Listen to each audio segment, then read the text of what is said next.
What's up, Kevin? Kevin. First.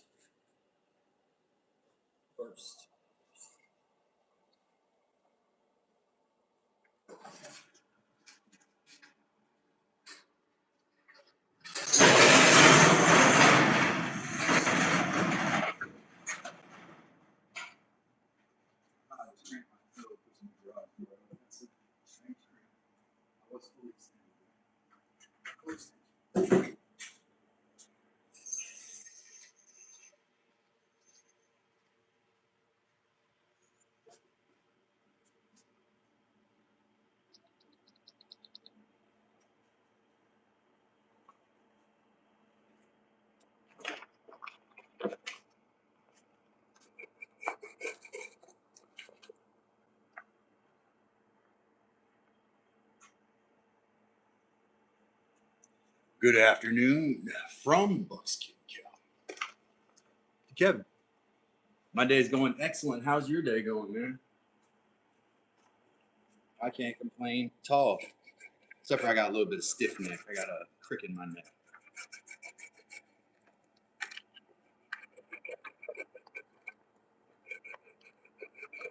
You got a crick in my neck.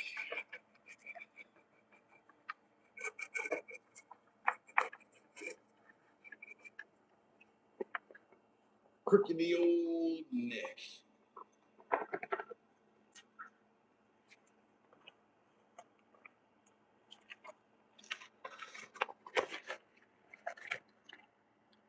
So I'm going to sit here for a minute.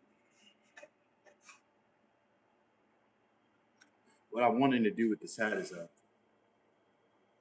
I'm with Heather, I want to square off the top. I'm going to raise the top a little bit. And then I don't know what the heck I did with it. The new top is going to be this, but it's going to be smaller. This will get cut. Some of this material will get pinched up, and then this will get sewn in and adhered in with glue. Hey there, Wes. Please double tap that screen. This is Dad's Workshop. My name is Calvin, or sometimes affectionately referred to as Buckskin Cal. Hey, I may or may not like that nickname. A favor I may like that nickname. How about that?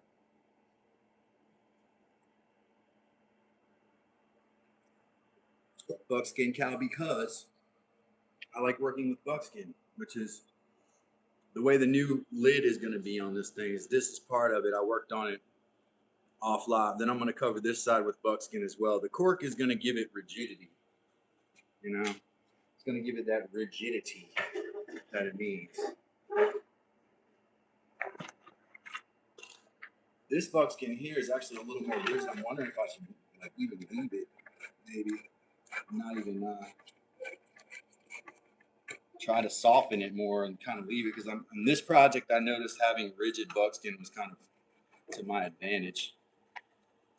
Hello everyone, this is Luke McGlynn White from Dublin, Ireland, waving at you all and checking in on you all. Greetings to you all from Dublin, County Dublin. Dublin, County Dublin. So this is Dad's Workshop. That was Luke. I was doing Luke's voice. There's also Wes. There's also Rob. Hello, Rob. Depression Talks. And there's Kevin in the house as well. Thank you. And if you're new here, please do introduce yourself. We love new folks. We love learning about the new people and talking to the new people. That's all. We're all about that.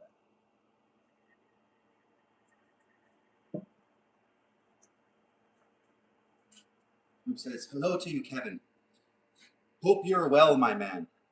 I don't know how you would say my man, so I'm trying, you know.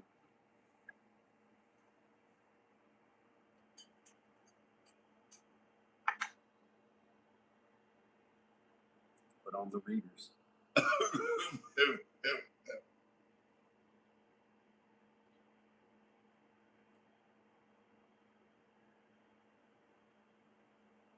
I'm already steaming them up, man. You guys make me nervous. Stop. Can you hear me well?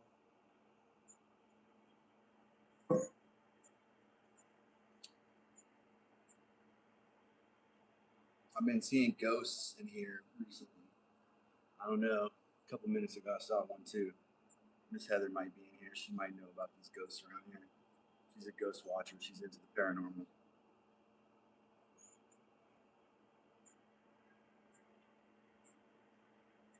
Luke said, "How's life going for you, Calvin? And you and Heather and the boys?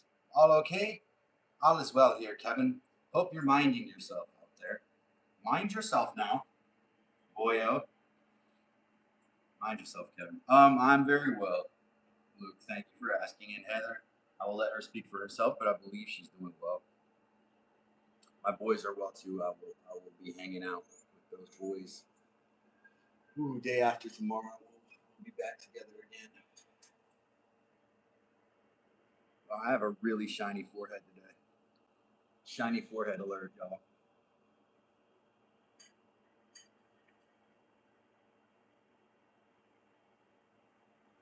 Subscribe to the channel.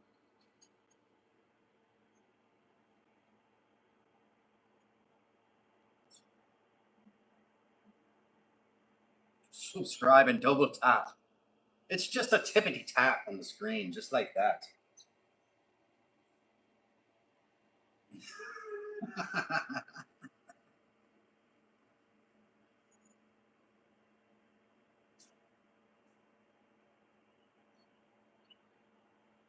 Nah, Rob might not be in. Sometimes he just pops in.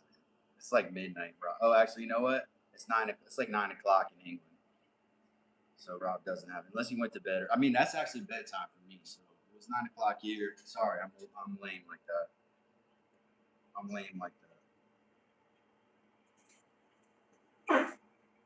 So I'm just hanging out, y'all. I'm gonna wipe the grease off my. Looks like I should be careful moisturizing.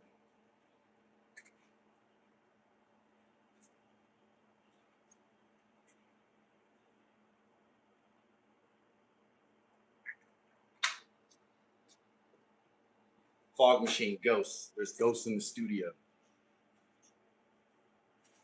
Ghosts in the studio. What was that? It actually does seem like ghosts in the studio. Ghosts in the air conditioner.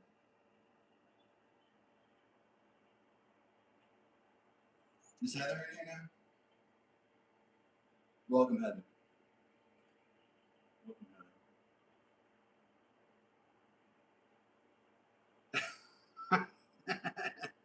Rob said my Irish accent sounds terrible to him. We'll have Rob do an Irish accent tomorrow. See him assess the Irish accent. It is not great. I mean, I'll admit that. It's not great. I'll own that, man. I'll own that. That's fine. I really would actually like to learn Irish, Luke. It's hard to do it over this because it's an extremely difficult language. Um, I understand. You see how it's an extremely difficult language. A little bit, man. You see, I'm not. And if I start cutting into this hat right now, what happens if I start cutting into this hat now and I make a mistake? All the work I've done is for naught. So I got to be careful. Man. Work smart. You know what I mean? Work smart, not hard.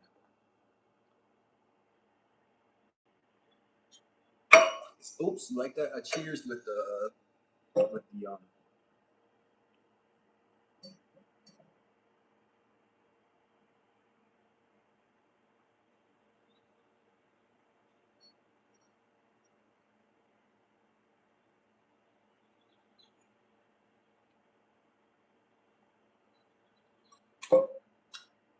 Rob says he struggles with English, so he would have no chance with any other language. Irish, I understand, is a very difficult language to speak.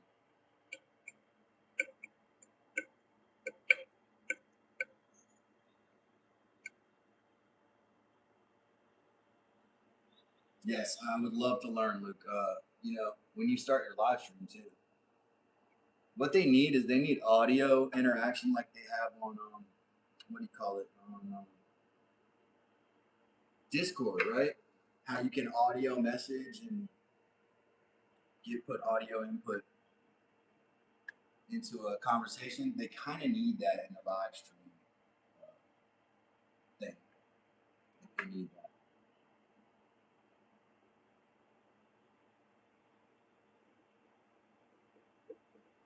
looks like it's just a dry, like they've just, the algorithm is funky, and we're supposed to kiss its ass all the time, and so that's what it seems like to me. I don't know. Could be more forces behind the scenes, you know. But if I'm judging it, guys, I mean, you see, I set this shot up real carefully to see what would happen, you know.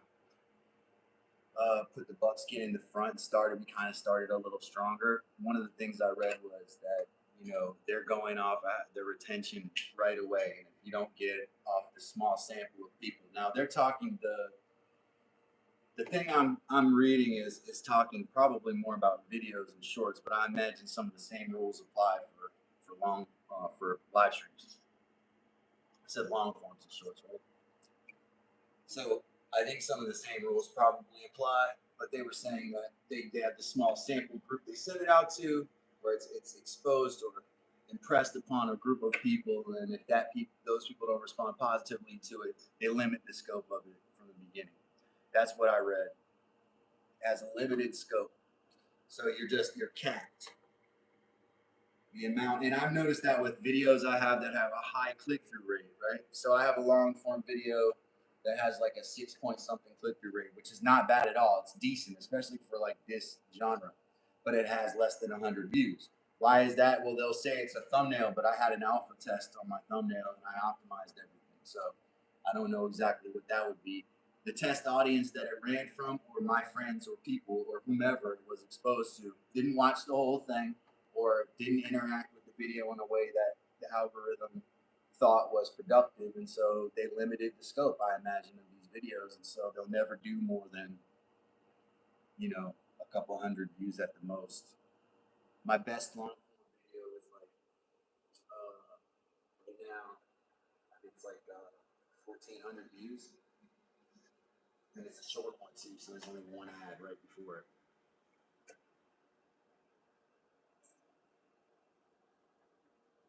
Oh, thank you. Luke said, "Hat is coming along well, Calvin." Thank you. And Wes says it really is, and he means Luke and anytime I can. Absolutely. That's right. I should podcast and invite you as a guest. I got to figure out how to do that. Maybe that's what they want. I mean, I don't know why they want that. It's so sad. Podcast business is so saturated. I don't know why they would want that. I mean, I question what they look for. Just like there was a company, and I'll tell the story because it's my shit, so I can say whatever I want. There was a company that, like, I don't want to call it, and Heather's here, she can correct me if I say this wrong.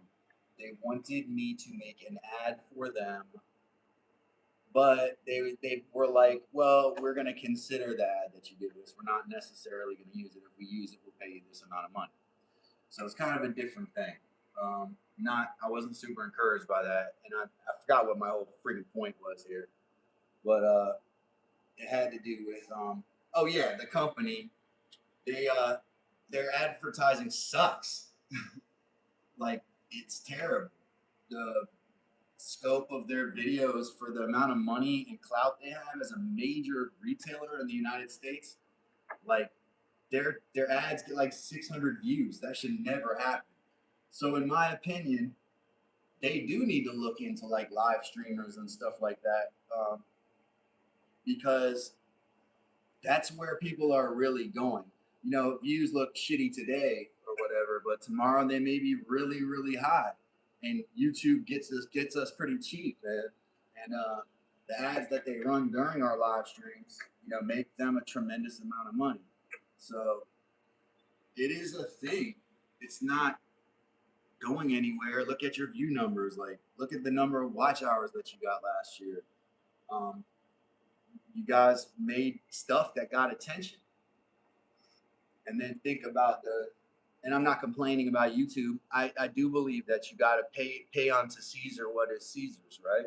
You know, am I wrong? Correct me if I'm wrong. Oh, Rob says he didn't get a notification. I'm not incredibly shocked about that. Sometimes they send those out, sometimes they don't. I have looked at my stats recently, and my stats say that recently about 50% of my views are coming from the live stream feed. So that's different. I used to get like much higher percentage of views coming from the shorts feed. So people are flipping through shorts till they get to the bottom. There's a suggested long live stream, and then they click into it. And you know, it's happened to me before where you kind of end up in a live stream after from going through all of these shorts, all of the suggested shorts or whatever. So in the past, a majority of my views would come from the shorts feed, and I could say that statistically. I know 100%. I could tell you because I watch my statistics. So majority something like 70 to 90%, and it varied by 30-day window. Oh, that's nice. It said, I see you on as featured YouTube. Yeah, I don't know what that means, man. Heather showed me that before. Sometimes that, I mean, I like to see it better than not featured on YouTube. You know? Hidden on YouTube. Yeah. And I do appreciate that hat is coming along well. Yeah. Oh, that's good. I'm glad. I mean, I always, of course, I want to be pushed. Push me on everybody. Yeah. Force me on them. Force me on them, right? Force me on them now. See, watch my numbers go. But you know, one thing I like about Simon too, and I'm gonna say this. One thing I like about Simon is that he never cares. It doesn't. At least if he does, you never know it. He doesn't even look at that number on the top. He just continues and he does his thing. And it's kind of taught me that you can actually have really interesting content and the numbers be super, super low and maintain a low number. Because I've seen Simon and really, you know, the other day he was walking around town, Mansfield, and there was a bar there, the Ye Old Lamb, I think is what it was. That bar is like from 1570. You know, one of the coolest things I think I saw all day was him just passing by that bar, you know, with his camera, pub, whatever you want, like a public ale house is what it was. And I think it's been a pub for probably hundreds of years, which is hard to even imagine. You know, something in the same business that it's been in, you know, hundreds and hundreds of years ago.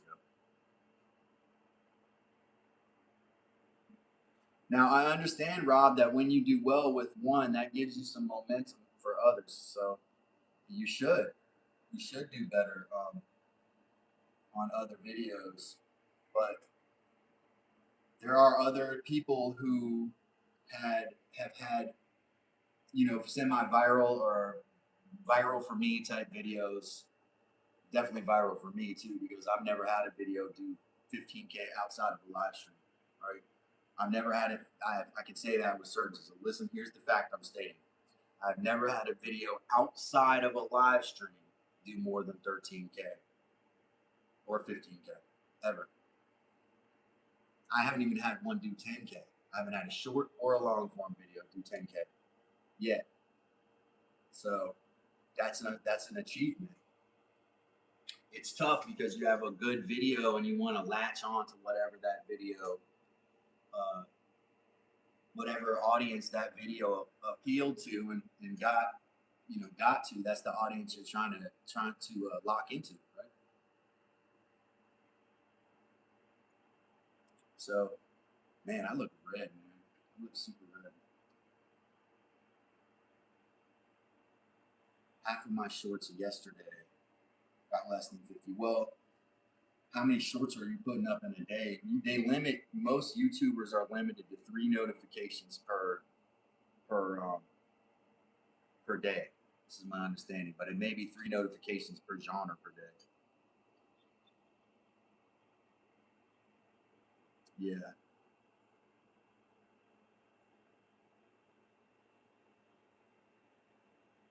that's good, man. Luke said one of my train videos is very close to 900 views, but it's still building up, and I know that it will possibly go up to 1,000 views in due time. It probably will. Yeah. So that's a lot. That's a lot of shorts. For I'm not going to tell you what to do, and they want you to make content, but there's a limit. They do limit the scope of notifications to like to 3, I think. So you're putting 4 shorts out, but they're only putting sending your audience, 2 notifications. Third one, that's it. I think it's for everything. So then if you go live after that, like within that 24-hour period, they don't send notifications out. This is what I believe to be the case. What's up, man? Cedar Growbox said, "What it do, Babaloo?" Rob said, "Mine vary from 800 to 2K usually." Yep. Yep. Yeah, that's probably about mine as well. I have a couple outliers. I have one that I did over a year ago. That's like 7.5K, but it's a 15-second long short. So in 1 year for it to do that is not some kind of amazing miracle.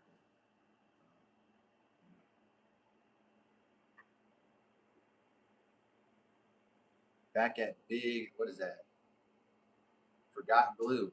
Can't forget the blue, man. Always remember the blue.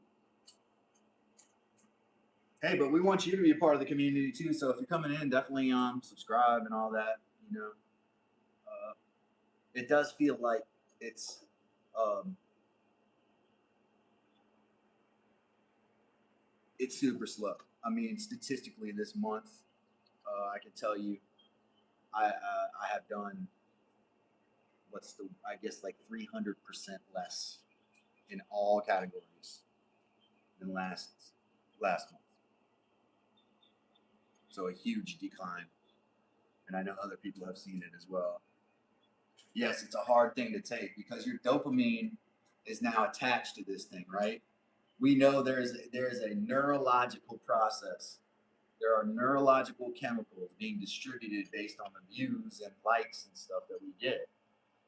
And so when we don't get that, we get this drop in dopamine. It feels like it's the end of the world. I mean, I hate to say it, like it sucks. I can relate to it 100%. I think it's gonna pass. That's my. I mean, we can't make shit content.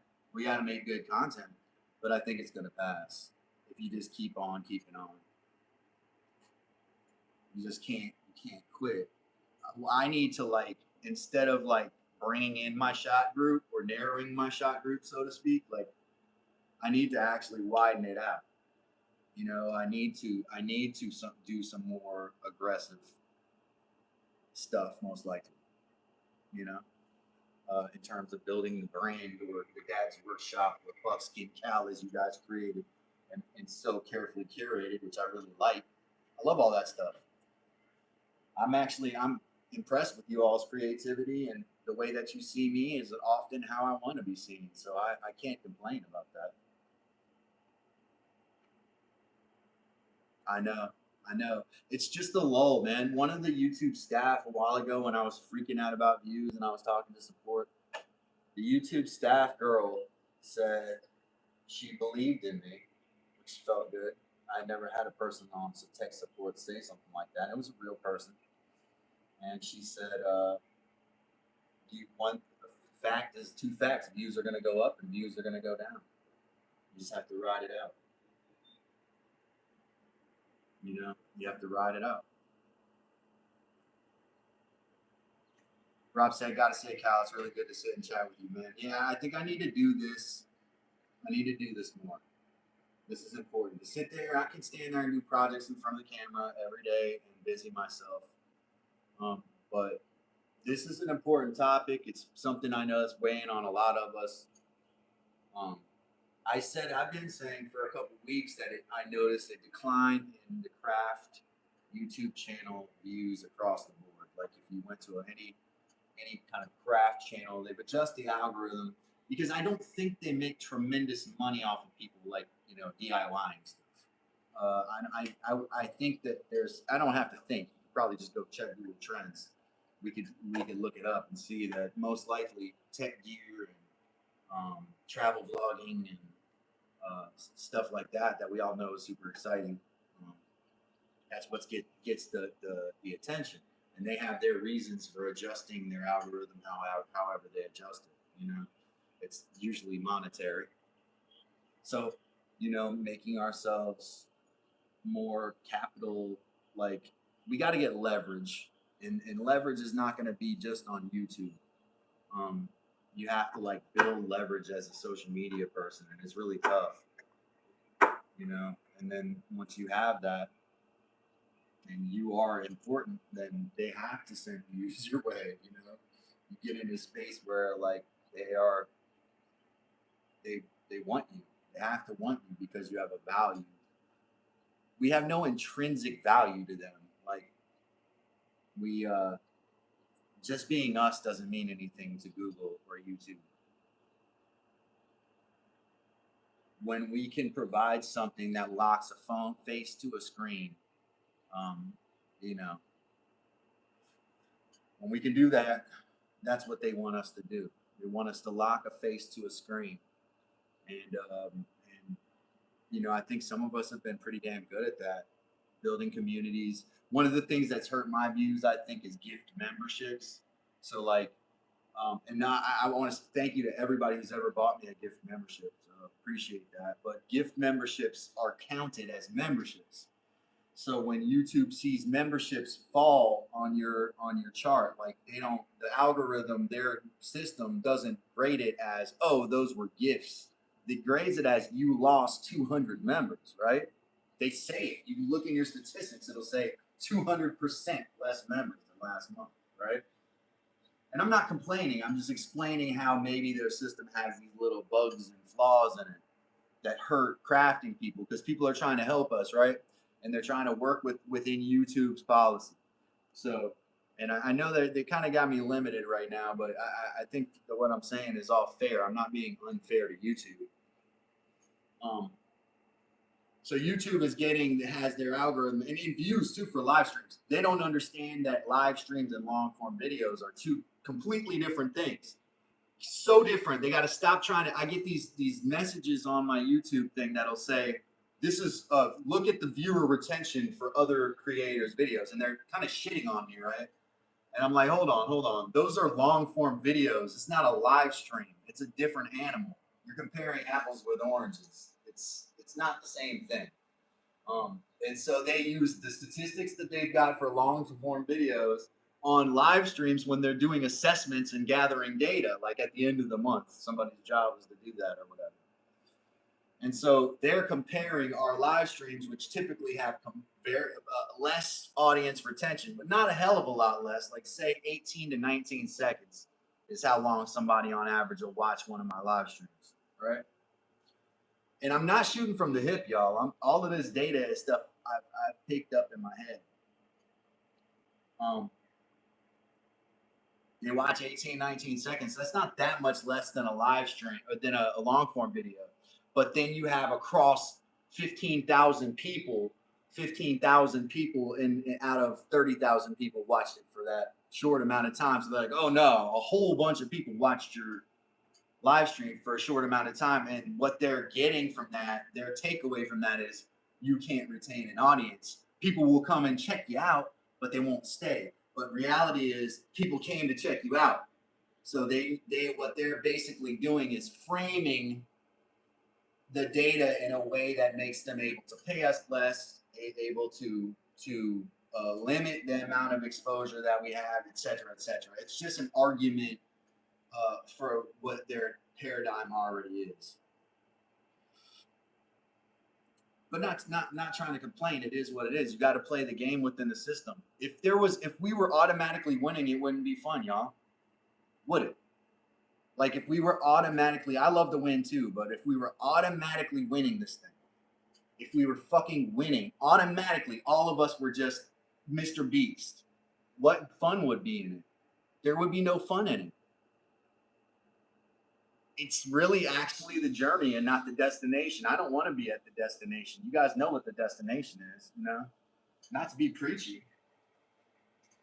You know what I mean?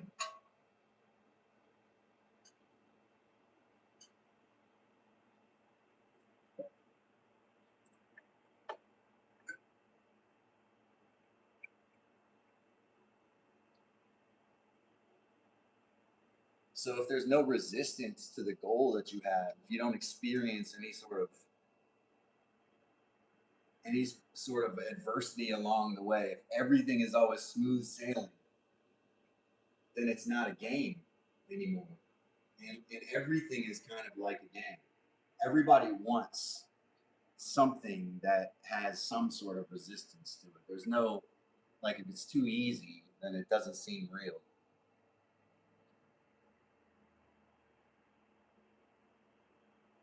I could be wrong. Maybe people, maybe I am wrong in that there's, you know, I guess the equivalent is somebody who's born with everything, a trust fund baby who's never has to work a day in their life. I guess there's nothing wrong with that because it gives you an opportunity to do things that you want to do. But in a way, I could see that being tough because you've already won.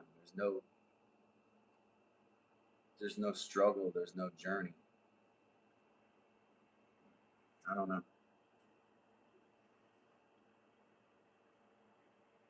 You find out who your friends are, though, don't you?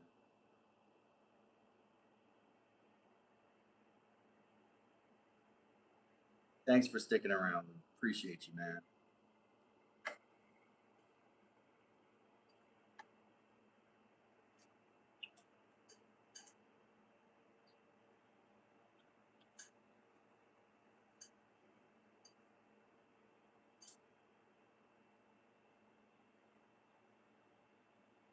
I think what he means is there's more to the perimeter than meets the eye. That's for sure. I agree.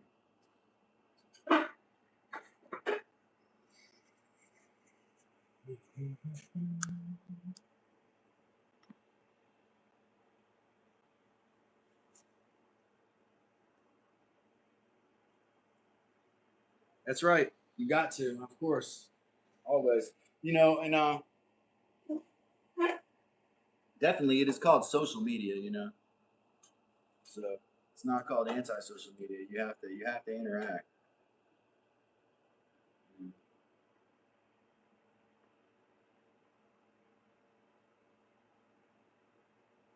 No, that's true. I mean, right now I'm looking at this number, I'm gagging. It just makes me ugh. You know what I mean? It's hard to look at, but it's okay. It will change. And we just keep doing what we're doing. There's always a way. Like the skill itself. There's also other places to live stream. I have choices. This I can try to I can apply some of these skills probably on TikTok and make a few dollars over there too. It's hard out here. I mean, and based on what I read yesterday, it's extremely hard for newcomers. And I'm relatively a newcomer. But imagine not being monetized right now. I couldn't even with these kind of numbers. My goodness, it'd be really hard.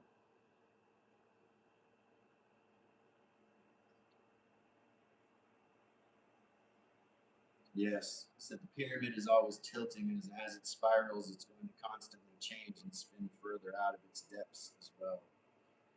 Kevin said, "You're not wrong, Calvin. I feel if we don't have tough times, we don't grow and learn." Yeah, I already read that. Sorry, y'all. Yep.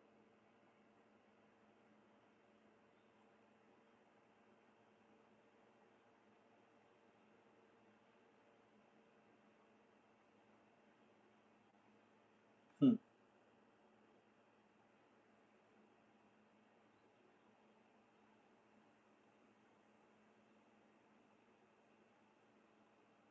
Yeah. So that's what I was kind of getting to, Rob. So Rob said, "I think it bothers me more because I've had fast growth." So same recently for me. Early on, I don't know if you know this, Rob, but it took me longer to monetize than most of these other folks. Um, my journey to monetization was like 3 years. My first year, I was doing exercise videos. I didn't understand that was a hugely saturated market for that. I was doing a lot of cardio, and I was actually in extremely good shape, low body fat and everything. I had everything together for that. It wasn't a good direction. Then after that, I just kind of did what I wanted to. I kind of like did animation for a little bit, made an animated short, and put it on the film circuit, the film festival circuit. And then I just started playing with tools and stuff on the live stream feature on my phone. and I started gathering subscribers like that, and that was why I continued to do that. Um, so it may be like they're kind of mixing that a little bit now. I don't know what they're doing, but yeah, your fast growth. Back to what you were talking about you, the fact that you had one video or two videos that did really well and projected you into monetization, which is what I think happened, right? Um, that it's scary. I know it had that kind of same thing happen basically with Mims, right? Mims had a one video that somebody pinned on something in it, and it eventually led to him monetizing. I think because it got 20K views or something as a 17-minute video. So that was like almost enough with that and the subscribers he got from the attention that he put on there. It was enough to monetize. And then it became difficult. I know he went. We all go through struggles, but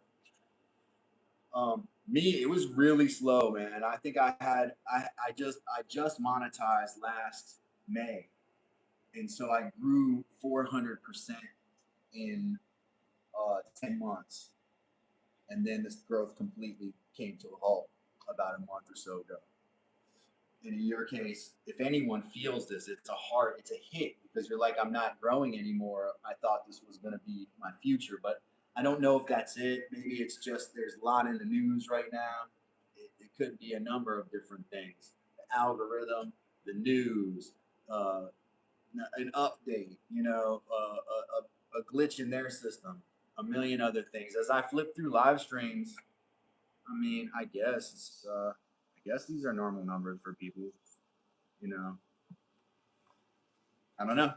Seems to affect disproportionately affect the craft live streams though. Oh, it was your lives that pushed you forward. Okay. Yeah.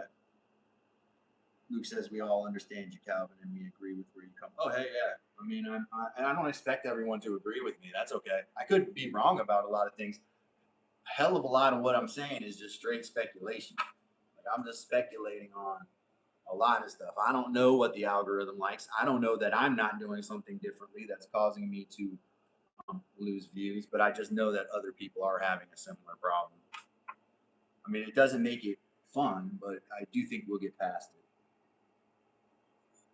And it's an opportunity if you're monetized to work on long form content.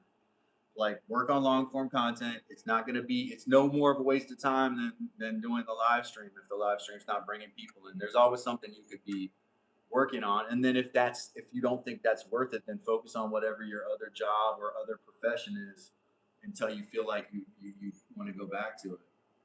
You know, I don't know, man. Well, he says my subs may drop down now to this due to this bullshit with Lions. Well, I don't know, man. People you work this stuff out. Uh, I heard a little bit. I'm not completely. I don't know everything about the scenario. I heard a little bit about it, but I wouldn't worry too much if they don't. Hmm, I don't want to say that friends are worth losing, but if they're gonna pick sides, like in a situation that's not, I don't think it's a situation that people should be forced to pick a side in. Is, is it is it that serious? I do think, you know, I don't know. I don't want to speak for anybody else. If Lions would pop in, I would ask. I would. I'm not a very good peacemaker. Like I hate forcing people to make up. It's just a thing. I hate forcing people to like each other. It's a cringe ass thing to do.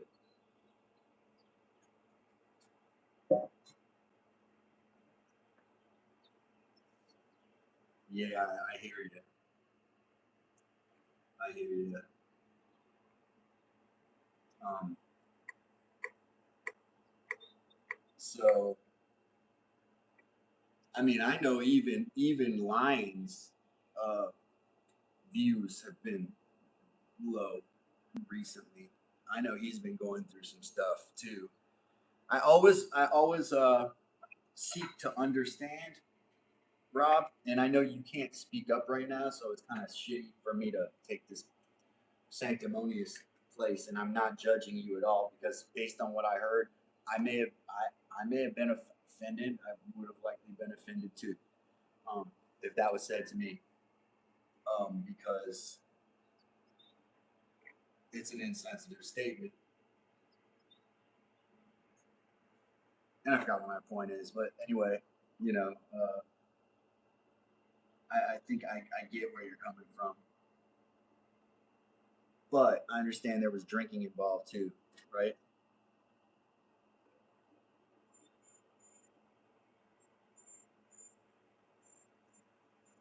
Yeah. Well, reserve the right to change your opinion about people. Not saying you. I'm not. You're a grown ass man, Rob. I'm never going to tell you what to do. You know, but just reserve the right to change your opinion about people. And I do understand. I do understand, and I have no dog in this fight here. I do understand that he has gone through some stuff um, recently, but we all do. That's not an excuse. I just understand. There's been some pretty significant changes in the man's life that could have resulted in some um, untoward behavior. I think maybe that's not an excuse, but an explanation. You know.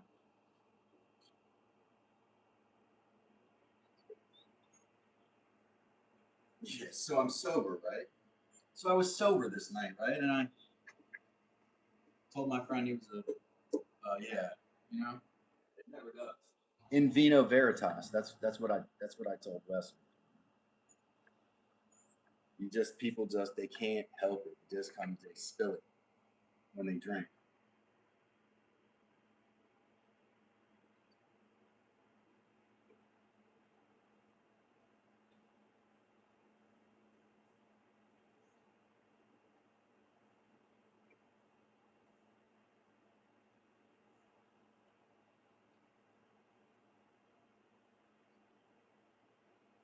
Yeah, nah, I get you, man. I get you. Yeah, nah, that's a fucking perspective, man.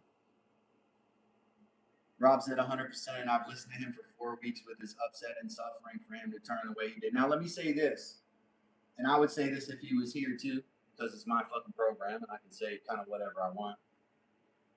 Not kind of, I can. YouTube will limit me. They are already. So, what could it hurt?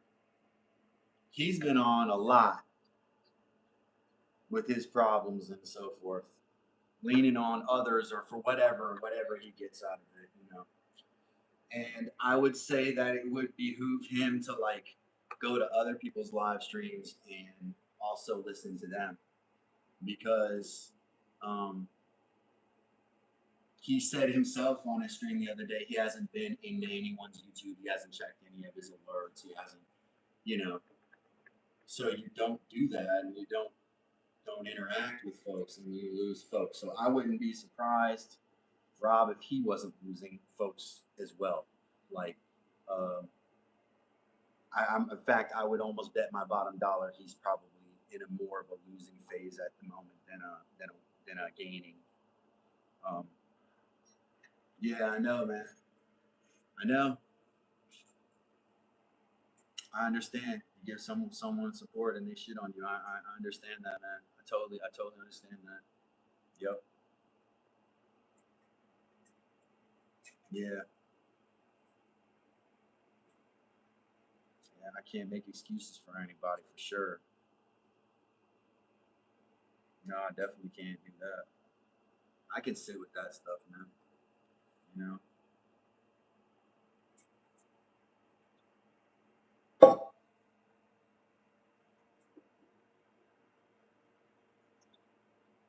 Well, I mean, I can say what I heard, and Rob can correct me. Okay, so he doesn't have to type it all out. Not that it wouldn't hurt my chat rate, but my understanding was, and this is just the facts of the case. There was some live stream where um, uh, Lions was, and this is after. I'll let Rob fill you in on the in between parts.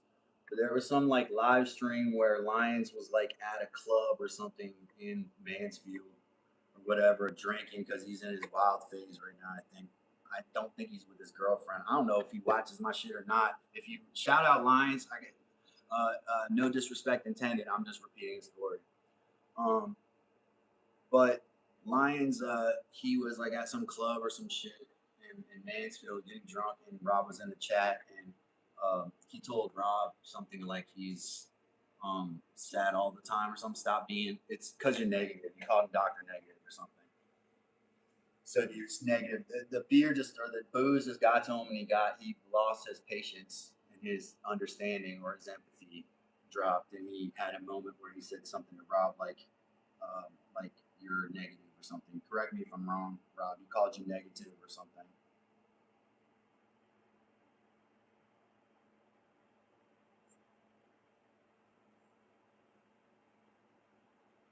Yeah, I'm not trying to. Yeah, I don't want to. I don't want to upset you. So that's what I understand to be the story. And I'm not saying that because I get enjoy out of it. I just that's what it was. That's how I understand it. Yeah, I don't know. Slagging. He said since it happened, I've been heard from others that he's been slagging me off. So balls to it. It's not worth upsetting myself. Yeah. Yeah, sometimes what's happening in the undercurrent of a live is like there's like stuff going on, and you don't even know. You'll see the person get their mood switch all of a sudden, or something like that. It's it's a complicated, different culture. I could say that for sure, man.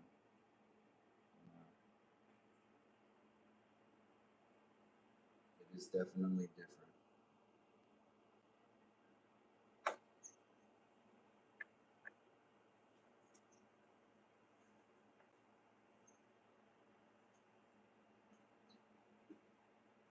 What I need to do with this hat, man, is I gotta get the bravery up to cut straight down this middle here, right, all the way from stem to stern here, from aft to fore. And then I gotta open that up. I gotta put this panel in there. The panel that I put in there has got to be sewed in carefully, and I want to add some height to it. So in order for me to add more than what's already on there, I'm gonna have to cut this and use that material. All right, so let me read this then. Gagey said, "Not that it's my business, like I said, I see somebody who tried to help another. That person then got not in his right mind and lashed back at somebody. I ain't picking sides, but somebody is wrong." Yeah, okay, so what happened was this is Rob. Was some woman had been around him for about an hour being bitchy and stuff, and I commented that I couldn't be in the pub because the atmosphere was horrible, intense, the vibe was off. He then ripped me a new one because I'm always negative, negative, negative. Yeah, yeah. I saw the girl Rob. I didn't pay mine. I had just tuned in. Yeah. Oh well, thank you, Luke. So that's coming along well. So yeah, so he was with a girl at the bar. The vibe sucked, and Rob didn't like the vibe, and he said that he couldn't be in the pub because the atmosphere was horrible, intense, and and then Simon responded that poof, you're just negative or whatever. Um, yeah, so that's how I understand it. Yeah, that makes sense. Okay, that kind of puts a little bit of context to it.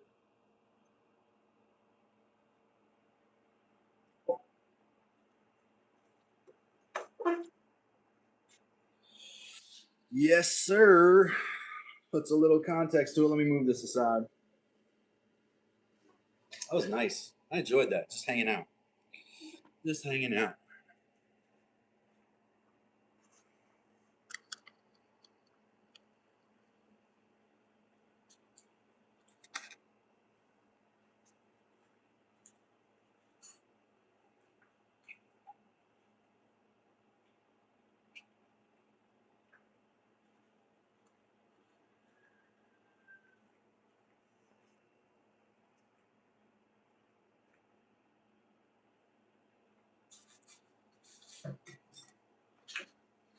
You got to talk it out,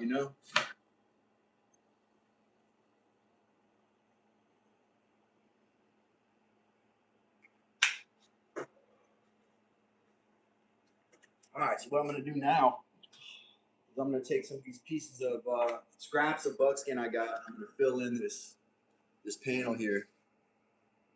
Doesn't even need to be the best, but I don't want to waste my scraps. Ooh, that was some awful. Oh my gosh, some bugs in the bathroom, man. They want to leave buckskin cattle alone. Thanks. See, said smash that like button. I'm gonna put my mic on. Sorry, y'all. Sorry, mic going back on. A check, check, check.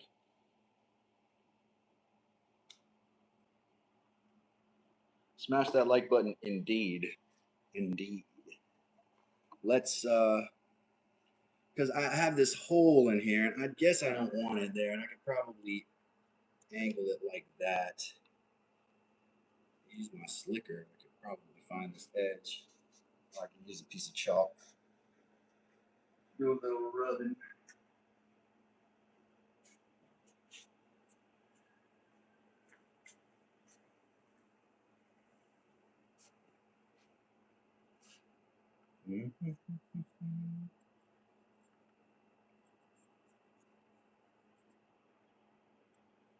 Hey man, everything's in Aries. Aren't all the planets in Aries? I'll let Heather explain that stuff. All the planets are in Aries, man. It's straight chaos.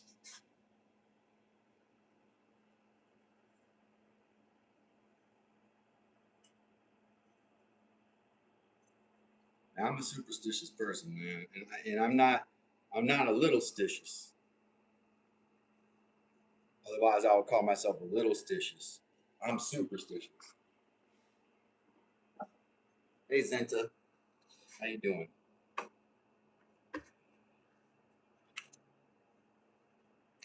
Oh man, my adhesive is inside. I left my adhesive in the house. That is a tragic thing. But I might be able to work around it here, or I might be able to run and grab it.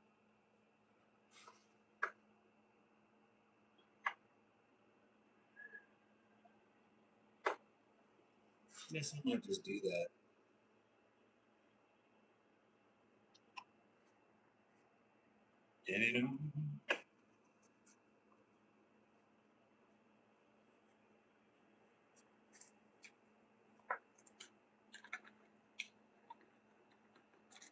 Yeah, this is a nice piece right here. But see, I don't want to have to use three. I might have to use three pieces though.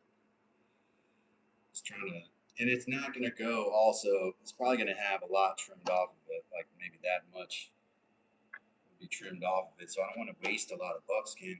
You guys know how hard this stuff is to make. So no, I agree. Rob said, Luke said either come to a compromise or a stalemate. Zenta said hi to Miss Heather. Um, Rob said it's a shame, but if it happens, I don't need that kind of friendship. I think that it'll get resolved, Rob. I imagine that. I mean, I believe Simon to be a good dude. That he'll, come around.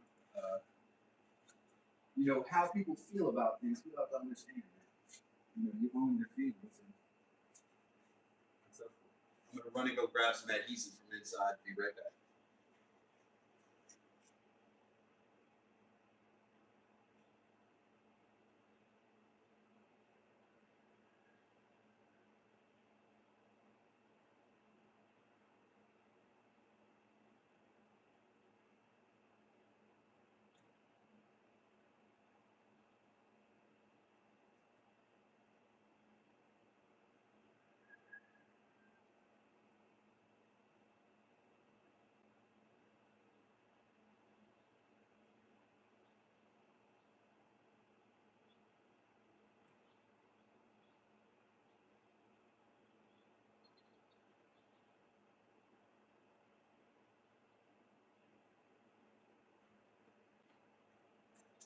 Love that. See, I got the cardio to do that.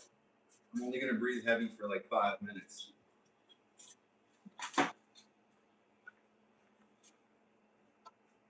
All right, so I don't like this piece for this. Maybe if I put it here, and really, I like this piece of buckskin a lot. I'm gonna have to cut that much off of it. So maybe I'll put it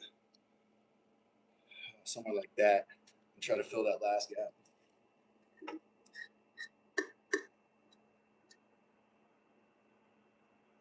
Yeah, I can't. I can never predict what someone else will do.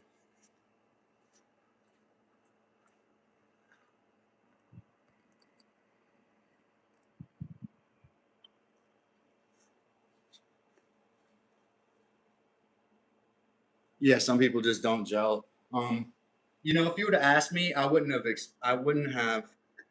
I wouldn't have pinned you two as like natural friends. You know, that's not to say I don't think that you guys could get along, because I don't ever put myself between people like that. I think you guys can definitely get along.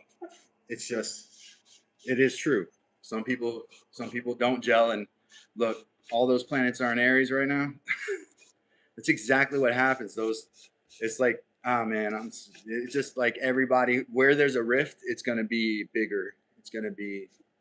It's just that, and it's that time of year, anyways. Even if you don't believe in like horoscope and all of that astrology stuff, you probably do believe that statistics show that mental health issues always peak this time of year. It's just a fact. You can dispute it all you want, but go look at the history of the world and look at the recent statistics done by like APA, stuff like that.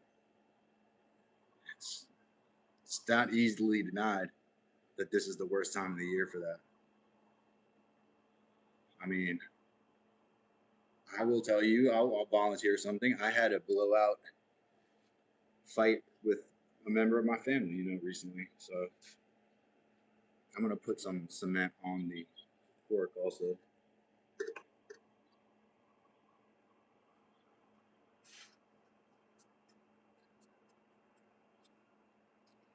I'm gonna sacrifice this bottom corner because I don't think I'm gonna use it. So just trying to be smart with my buckskin. I don't want to waste it. You know,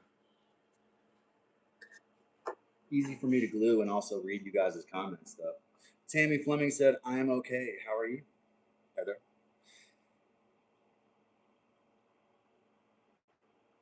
I'm going to use the same mold. The question from Kevin was, Calvin, are you going to use the same mold when you make your raccoon hat? That's an excellent question. And it excites me because I'm excited about making my raccoon hat. But what I'm going to do, Kevin, to be very specific, since you're looking at the back of the mold, I'm going to take off about 3/4 of an inch right here from this mold. All of that's going to come off, and then I'm going to round it, and then I'm going to use this mold because the mold is just a little bit too big, too big. Like you want a little bit oversized, but it's oversized. So I need to take off this just a hair back here, and then I will do my raccoon skin hat with that.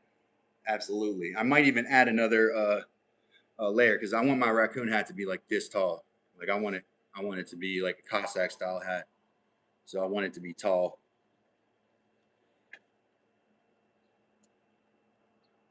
Oh yeah. So it's like 1 minute with this stuff.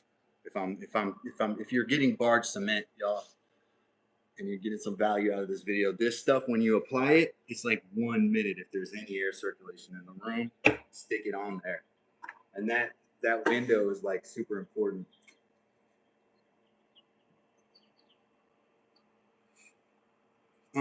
This is good. I'm glad you're talking this out, Rob. Rob said some have said that I am jealous of lions, but our channels are aimed at different audiences, so it's irrelevant. I agree. You guys, the only thing you have in common is that you both are from England. You're from very different parts of England too, you know. And I'm not trying to alienate you two. I think you have a lot in common in other respects, but it's not because you're both live streamers. You're both outspoken. You both are pretty honest guys. I mean, neither of you really holds a punch. So there's some similarities, but as far as the world would see, they'd be like, these are two guys from England. But you're just not gonna, you know, there's a lot of guys in the US I don't get along with. Shit.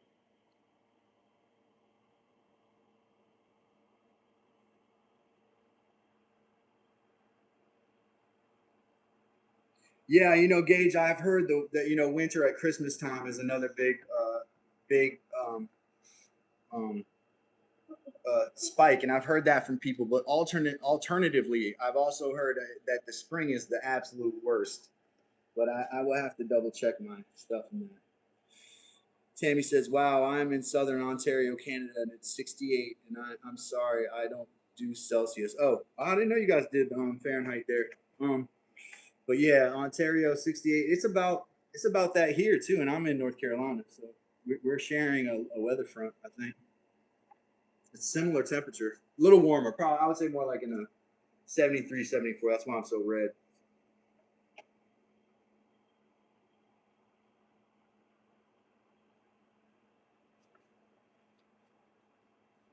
Thank you, Luke, for sharing that. Appreciate you. I think that's like a suicide helpline or mental health crisis helpline. Is that what I'm looking at?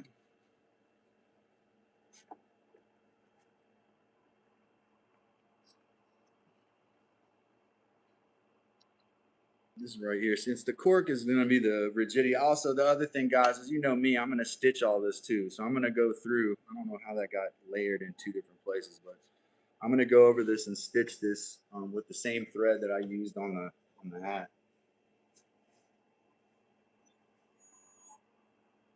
Yeah. So I don't know. In Celsius, it's like 68 is like in the 20s. I think. I have to check.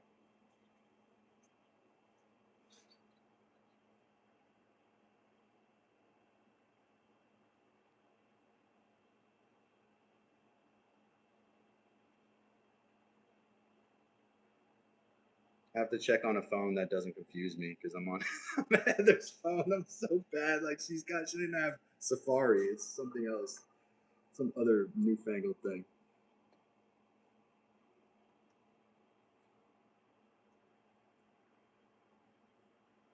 Thank you everybody for being here. I'm happy to have 26 of y'all here. Um, did I see Mims pop in here?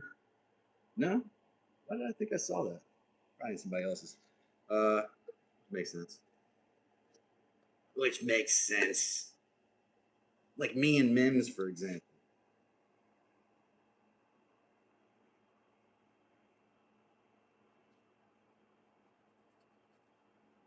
He pretends to like me, but secretly he hates me.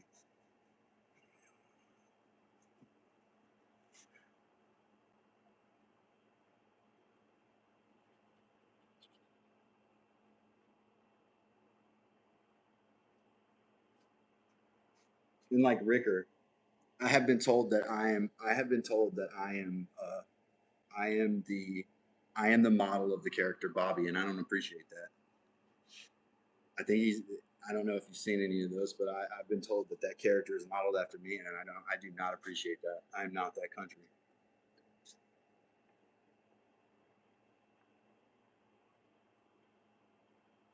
Pet is laughing. I know she's. He is full of shit. This guy.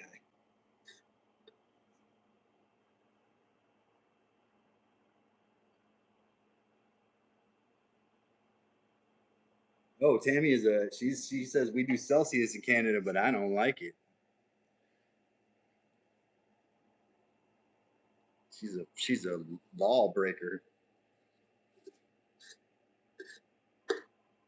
The Mounties come and pick you up if you use a Fahrenheit thermometer. They always get their lady. They come in their red uniforms. They trust you, so they won't put you in handcuffs. But you never try to get away from a Mountie because a Mountie always gets their man. You guys know the story. That's what happens if you up in Canada if you use Fahrenheit, man. The Mounties come for you. We heard you were using Fahrenheit, eh?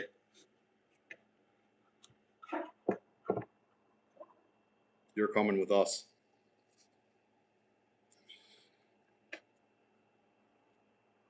When I say Mounties, I don't mean they're like the actual real Mounties. Bless their hearts. Do an important job. I'm talking about like traditional Mounties. Tammy doesn't think it's funny at all. She's like, what's so funny about Mounties? Nothing. I actually really this hat is kind of like, if I let the top of it go up, it's a little bit like a Mountie hat. Except for a little, it's a little more country. It's a little more hillbilly. The Mountie hats are all clean. They look nice and clean. Only I'm studying that Mountie hat, see?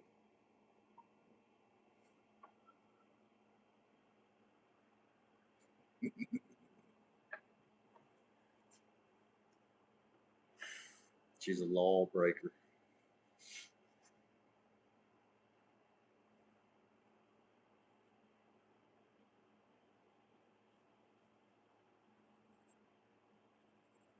Trying to find that contour right there. I don't want to waste any material. Looks like it's about right.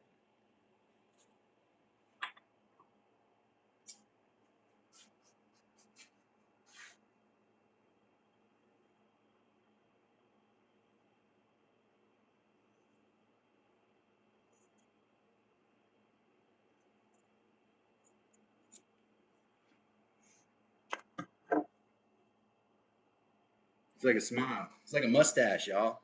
Face with a mustache.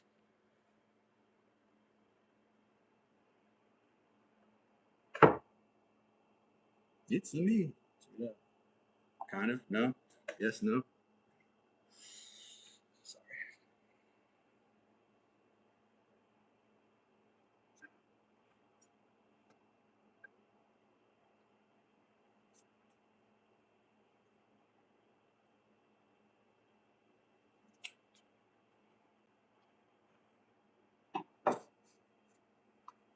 I mean, I'm gonna have to cut the buckskin eventually. Scared money, man. Can't be scared money. Don't make money. Ask my friend Ruiz. Scared money.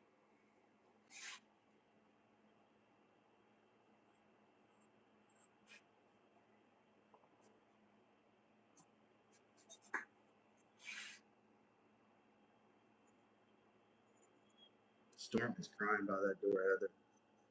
If you get away from the computer.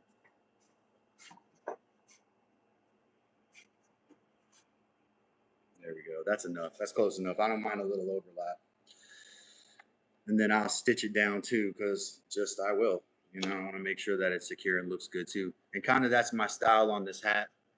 I'm stitching down all. It kind of looks like the Necronomicon. It's got multiple stitches. It's like the hat of death. The number of living things that contributed to the hat. Anyway, it's kind of the style of the thing, anyways.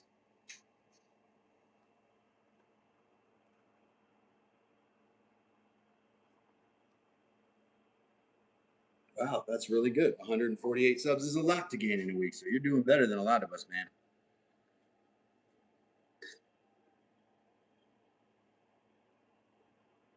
So you have nothing to worry about. Apparently, your feud with Lions, if anything, it's increasing interest on your channel.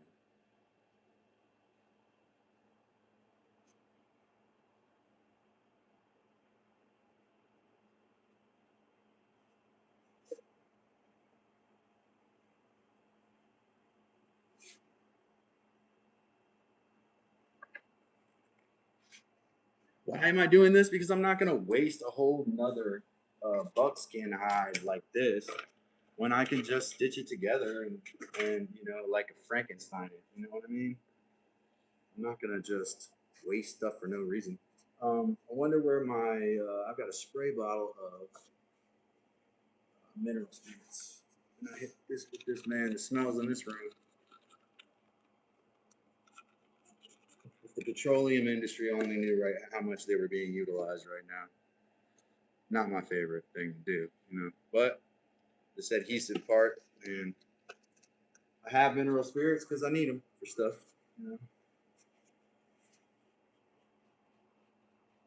And the adhesive works really well to hold these layers of materials together.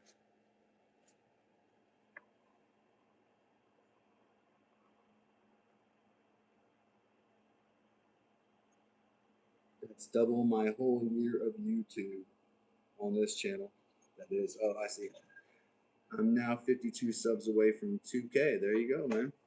Congratulations, man. You're about to hit 2K. A friend of mine just monetized the other day. That's um,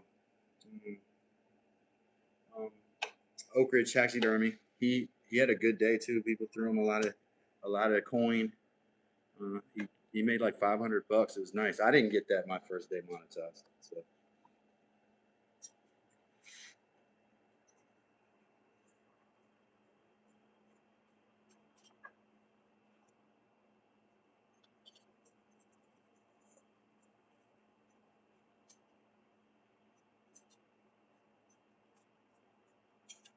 it's rounding this off a little bit. It's a little rugged on those edges.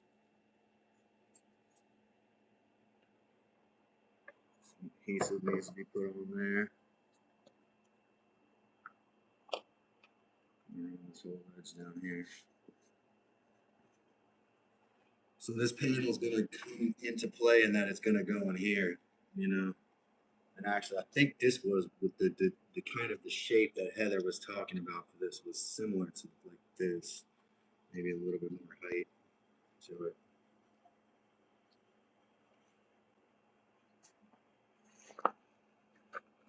It's kind of hard to envision though until the panel is completely done, shaped in the right shape. But I think that panel is going to go in place there. But it looks like though, in order for me to match those colors up, I'm gonna have to scrape some here or flip it because I definitely see it's like a two-tone thing going on. This draws, I'm gonna pin this down.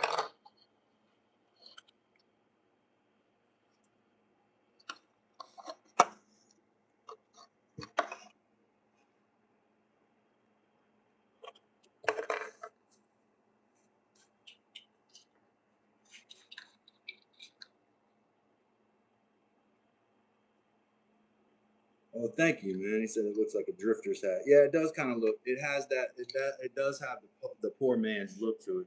That's okay though.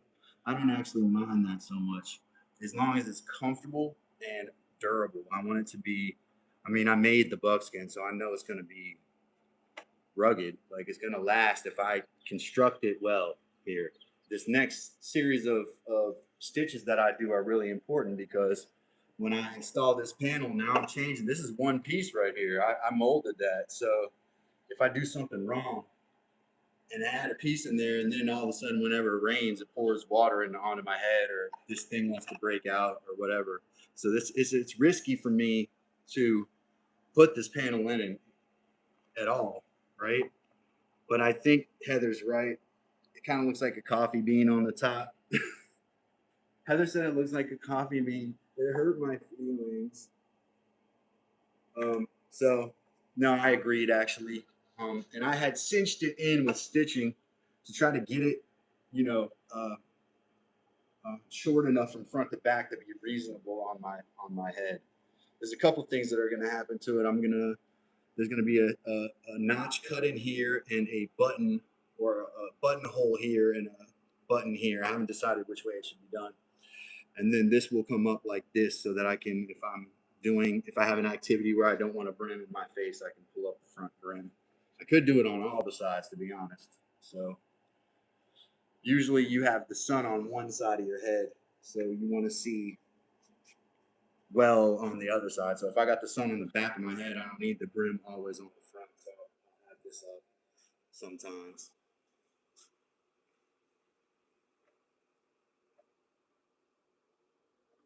Mike in the house.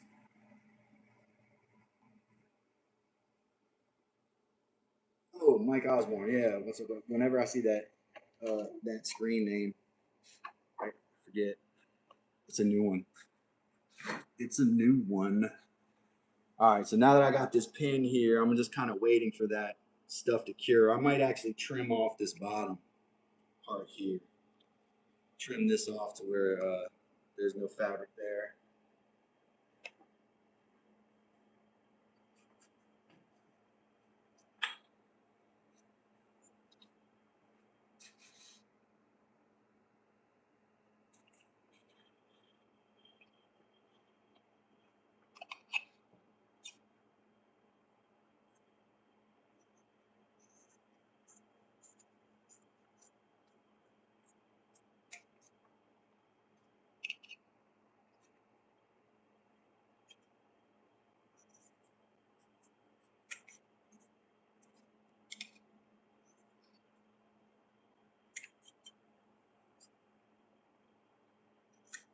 Going to be a lot of scrap from that.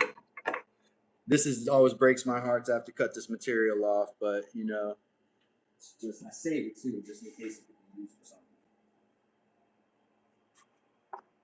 Probably on my flip flops, which I'm kind of still putting together. Probably something I could use them on. Welcome everybody. My name is Calvin. It's Dad's Workshop. Right now we are constructing a buckskin hat. Some may call me Buckskin Cow. Some may. I won't. I won't do it. Okay, I will. My name is Buckskin Cow. See, you like that? I bowed to the pressure that quickly.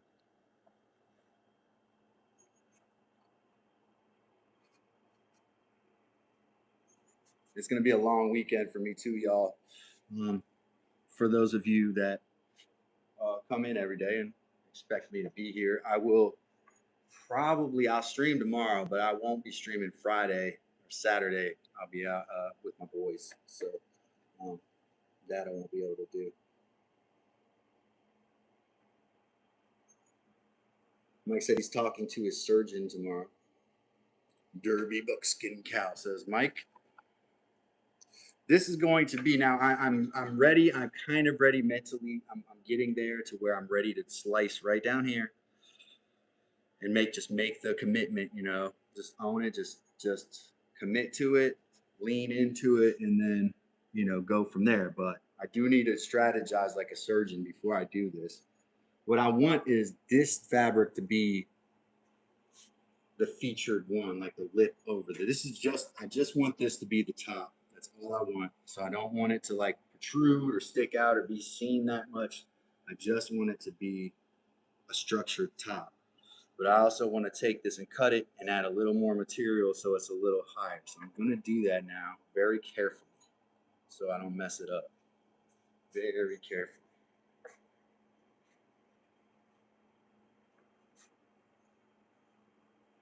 Very carefully. We're going to do this. I might start with an X-Acto knife and then with my scissors. My scissors probably got enough. Shit, they're pretty sharp.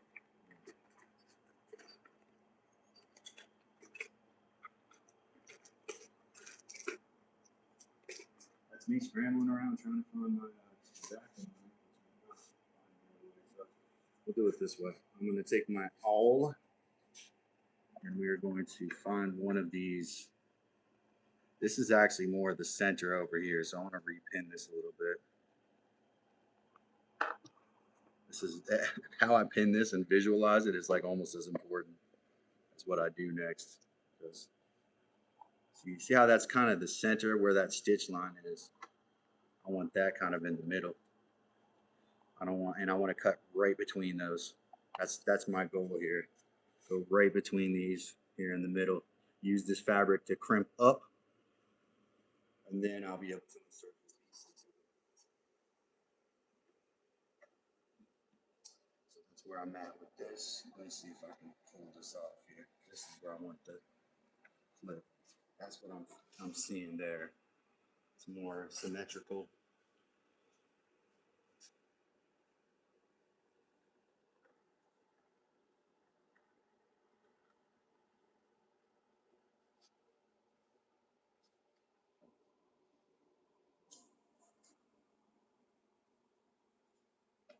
Here we go. Leap of faith.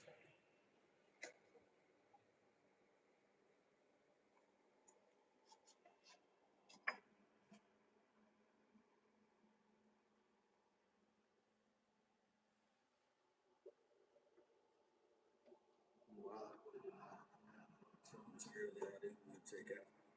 I didn't want to take it out either.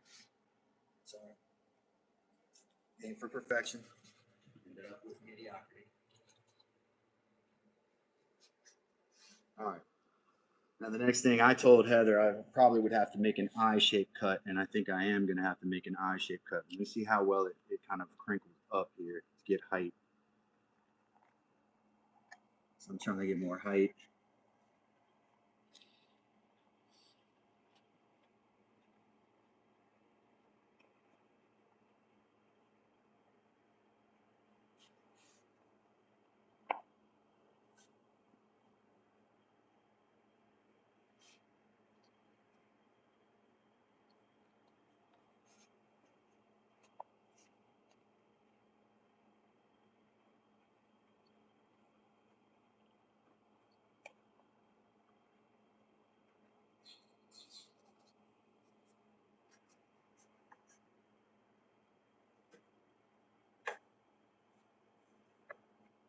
That's what I'm going to do.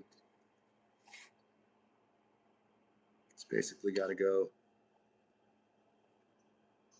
side to side here. And I should go further up right here. I don't want to cut more than I should. I'm going to cut a little more right here.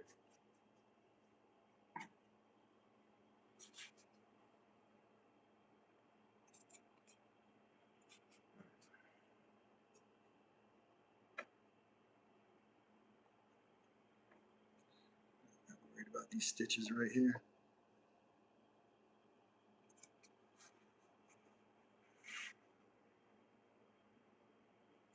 Start with just a small perpendicular cut here because I don't want to. I mean, remember, I'm sewing everything by hand, so it's labor intensive here.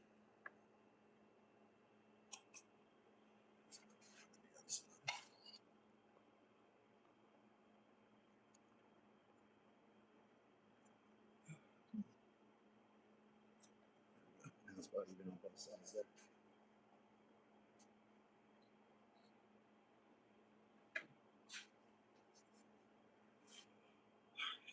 Wow. Take a deep breath. Whew, that made me super nervous, man.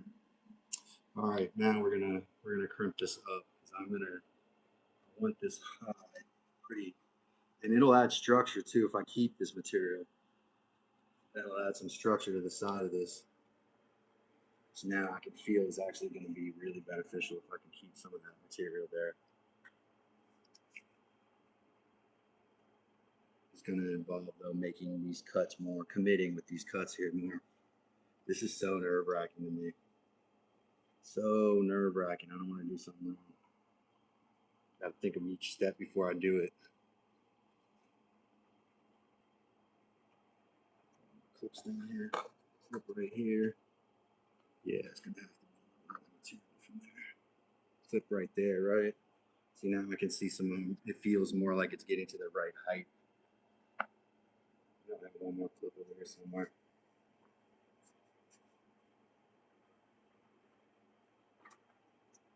It had I would call it like a smushed look before. So adding this little bit of this height here, I think is going to take away that kind of smushed look that it had before.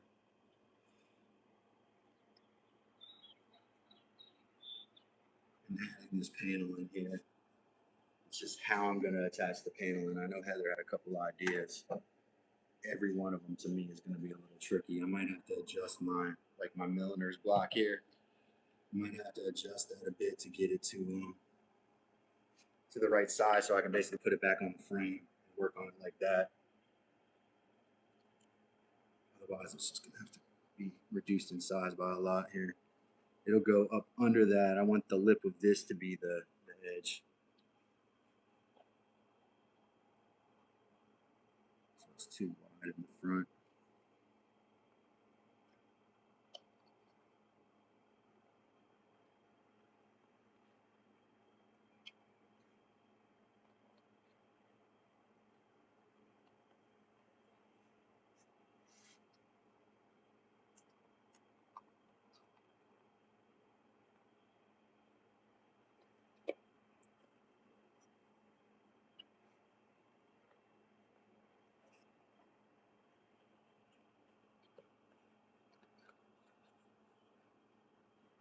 This is going to have to be adjusted here too.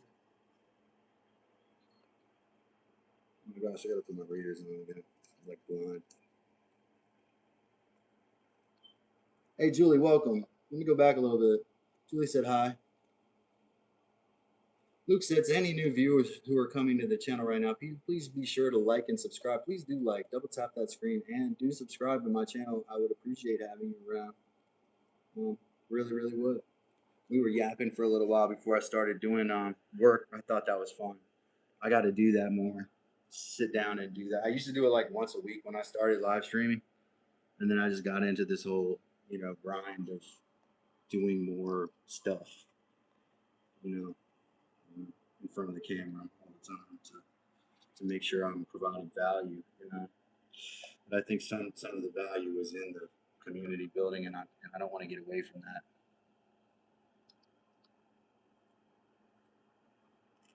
I want to get back. I want to get back to that. There's that great accent. Or I want to get back to that if I possibly could.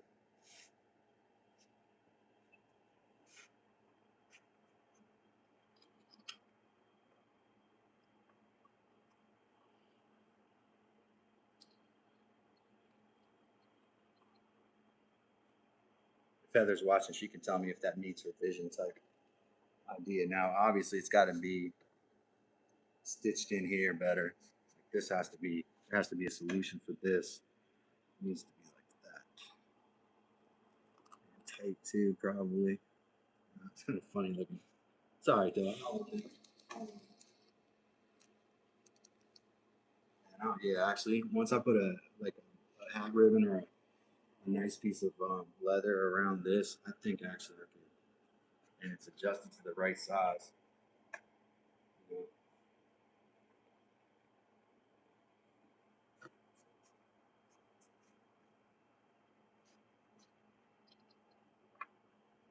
So this side needs to be cut some. The front needs to be.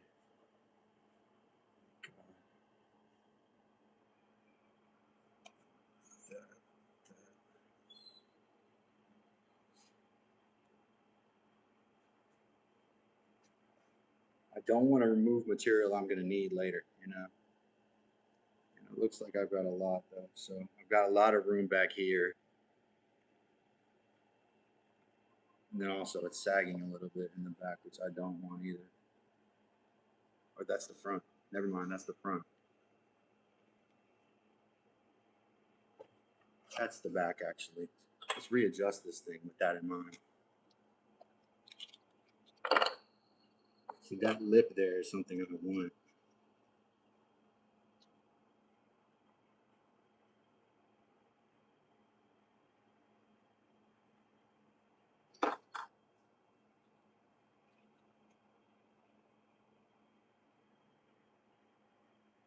If you all know, if you've been watching, you'll know I wet form molded this leather, so it was one piece. This leather hat, almost like a beaver felt cowboy hat. It was done in a similar way to that. So it was molded in one piece, but that doesn't mean that it was to my satisfaction. And I think Heather and I both thought the same thing about the vision I had for it, which is it has some refining that it needs to get. Logan Edits, welcome. Welcome, welcome.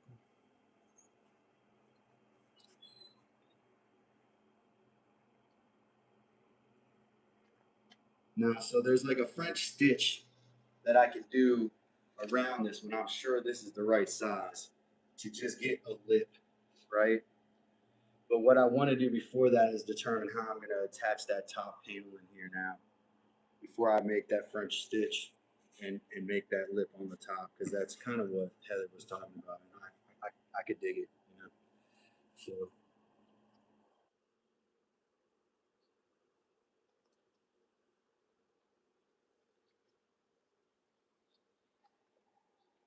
this is the front here, and I gotta remember that I have like a big back on my head. Like my head is big, but like a knobby on the back. So I have to like design my hat for that ridiculous head shape that I have.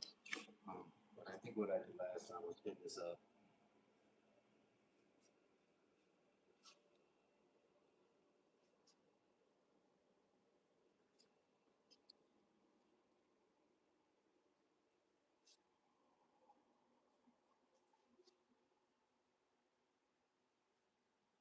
Man, I'm missing like 100 pins.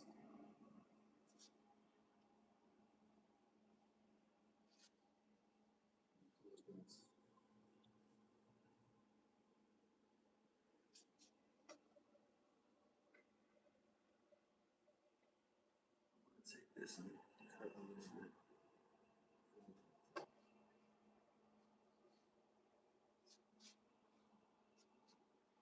My panel is this, right? So I'm trying to integrate this panel in here.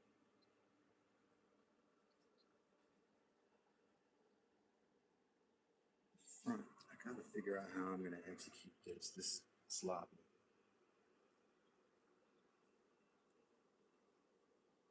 Maybe if I stitch that together. Nah, that'll look ugly.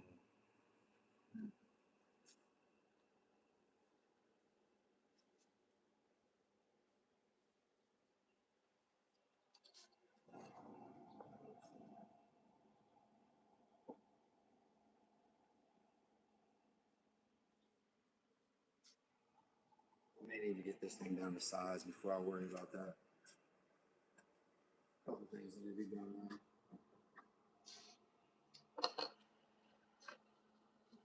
Like this.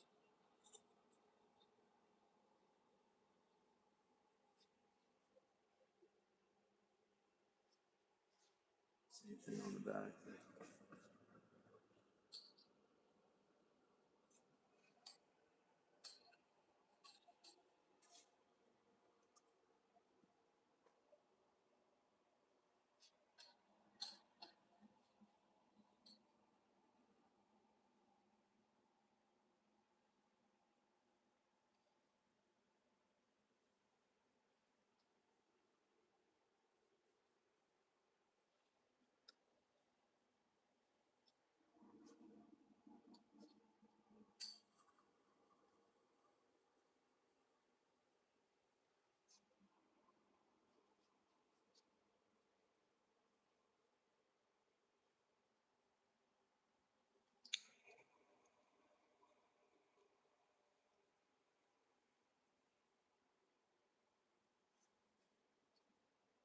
I'll take that material off right there, but that needs to be out of the way. And I think that's close to what I need height-wise. So then I just need to measure, basically.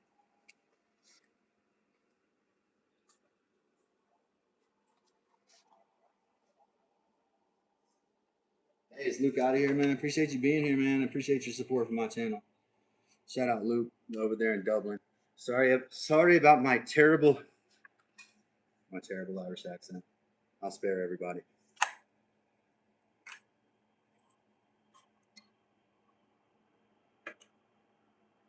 We'll flip to the freedom side. You know what I'm talking about? I'm just kidding. It's with the lip, it's gonna be, we can do metric. Metric may be better here.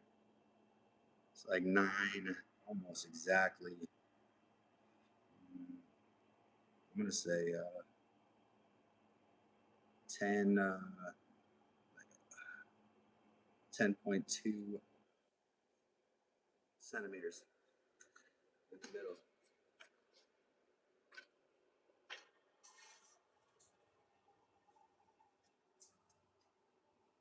So it's a lot wider than this. It's much, much wider than that.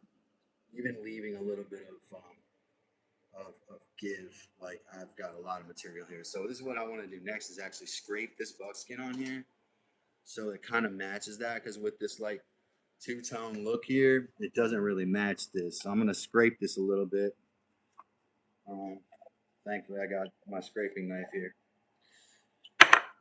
Put this aside for just a second. I want to get those little spots of grain off if I can right now.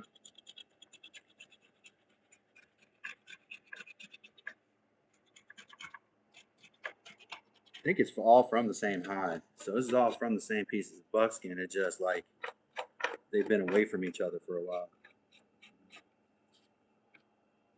This may take my hatchet some real pressure.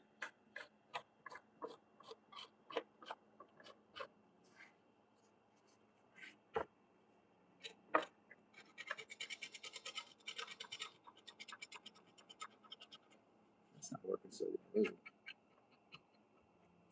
Hatchet usually does it, but I probably scraped this thing a few times.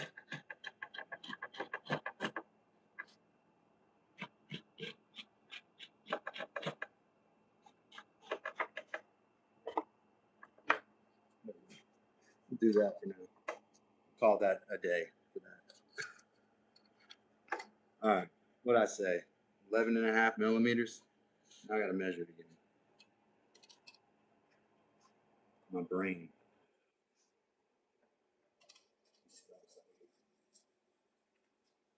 Oops, sorry, microphone. Occasionally I do that.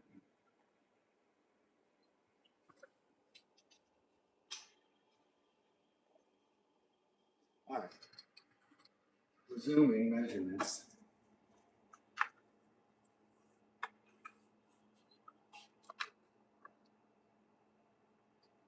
We got I'm gonna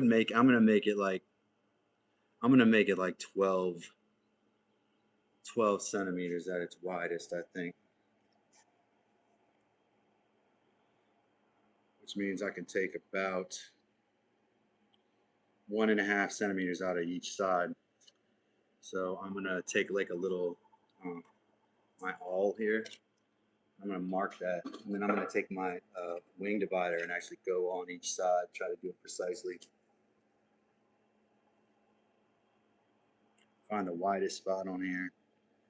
It's about 15. It's 15 and some change. But we're gonna say 1.5 centimeters from each side. I'm gonna try to make a mark here. Use chalk too.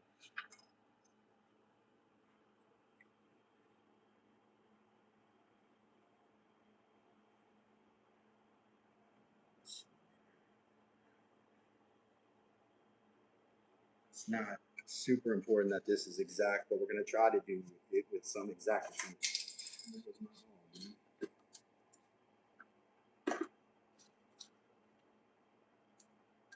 And we need the wing divider next. What we're gonna do is we're gonna go up, kind of away from that.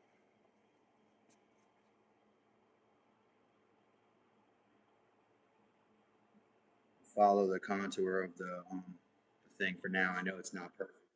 We'll just get that gap there and then kind of follow this contour around. I might just do it that far though. I don't want to that much off of every side, probably not yet. So I might take it here. Yeah, actually, that is a good thing that I need to think about if I'm going to take it off everything. Probably could come off, to be honest. But let's do this. I'm going to cut those straight. Like I'm going to make a straight cut like this. Do those.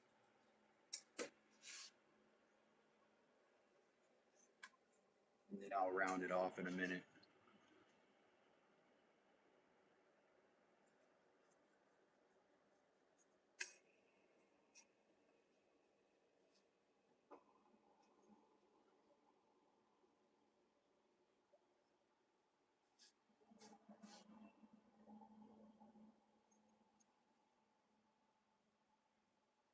It's probably somewhat of your design there. It's basically round that thing off.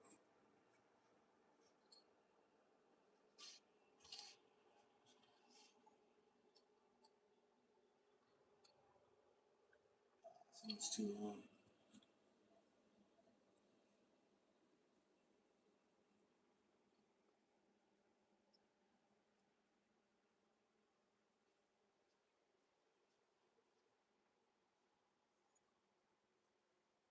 Lotto Creations.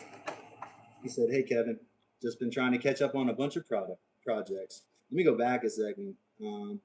Lotto said, "Yes, you can never have enough clamps in woodworking. I mean, or leatherworking. It was exactly Pilato what I was thinking at that exact moment. So my thoughts exactly. Can't have too many clamps, and I don't think you can have too many clips either. Like I think you're right about that, man." So now I'm like, I have not enough clips to like really put this thing in the hand gear like design I want. I need a whole bunch of clips, and I probably had 50 of these, and then they just kind of, you know how what happens, man. What happens? They just Pilato, comes in the shop at night, and they disappear.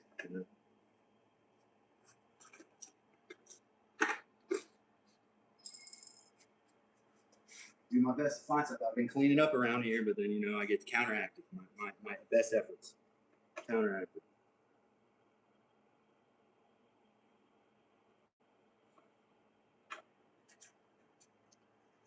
All right, so we are getting close. I think what I need here, and this is gonna, I do believe Heather's right. I think it's gonna look good with this panel in it and a little bit of extra fabric on the top.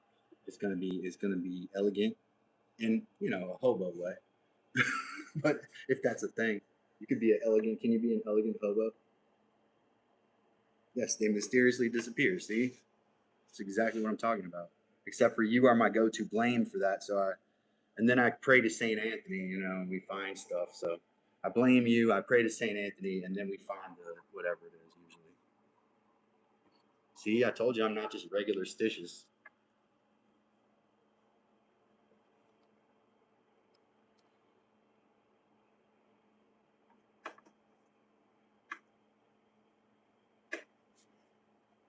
Dude, I think that's gonna look really good. Now I just gotta round these edges off here so that panel will slide in there nice. It just needs to be stitched in there the right way. I need to leave enough fabric. I think that's gonna look good, man. It'll just give the space that the hat needs. It needs a visual. Yeah, I got to keep St. Anthony's. He's like sitting in the guard shack all the time. Like he's got his flipping. He's like a lifeguard. Except for he finds stuff. So I got to keep him on. I'm enough. In and of it. So I leave enough in his inbox that he's busy all the time.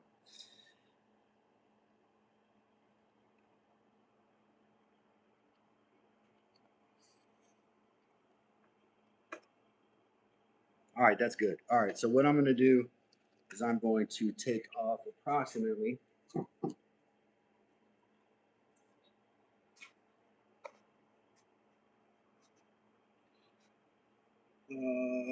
I'm not going to take that much off. I'm going to say, let's take. Yeah, we might have to, man. Let's take like just a little less than that. So I'm going to take like 4 centimeters of material off of the back. I'm going to try doing it like this, though. Where's my chalk? Look at my chalk. Oh, y'all never saw the L in chalk? There is an L in that word. Chalk. Good. I can kind of guess the rest of the contour based on that. Might be able to cut it around this stuff without taking it all the way off. But I want to be careful I don't accidentally cut some of the hat. Those scissors are huge. I've cut myself with them enough now to know they can be pretty vicious.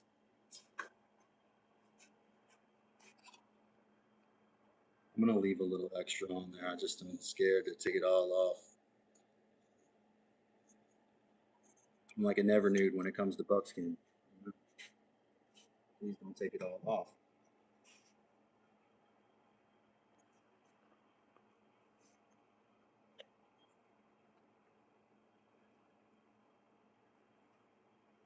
Oof, that was risky, man. I hope I didn't make a bad call with that.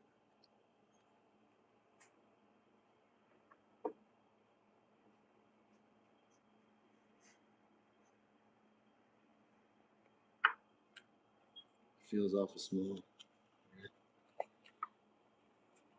Not liking that. But that was what I needed to do to get it here to where it fits into this side.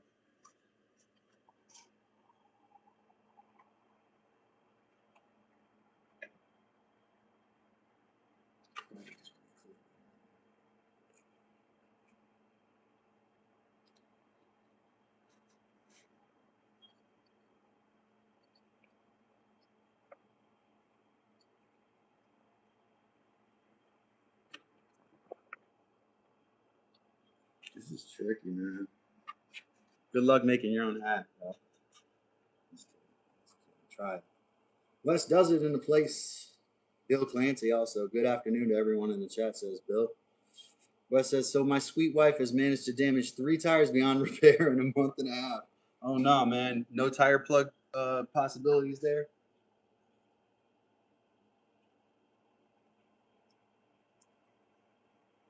Get out of here. Pilato's going to get a sawmill? I'm reading that in the chat right now. Bill Clancy said, "Good afternoon. The buckskin hat is looking pretty good. Thank you. I'm working on making it as good as possible. You know, looking at satisfactory. Let's get a C grade from this thing and protect me from the sun. You know, and I'm good with it. You know." That's about what I was showing Heather I was gonna do. You know, I'm an amateur, like everything I do, y'all. I'm always challenging this brain of mine. I bet you my body will give out before my brain does. Me sit in a wheelchair like Stephen Hawking, bleep, blur, bleep, blur, right? And my brain's gonna be going like crazy. Please don't let that be the highlight. I already did a bleep, blur, bleep highlight. It didn't do that well. It was not popular. All right, we're gonna cut this little shred off here. I mean, it's coming around, ladies and gents. Let me cut that little shred off right there. Down the bottom of this chat here. Oh, thank you, Wes. That hat is epic, though. Appreciate that. Appreciate that, man. You know, if you don't know, if you're new here, I actually tanned all of this leather here myself. Um, so not only am I making the hat, but I also made the leather, so to speak. So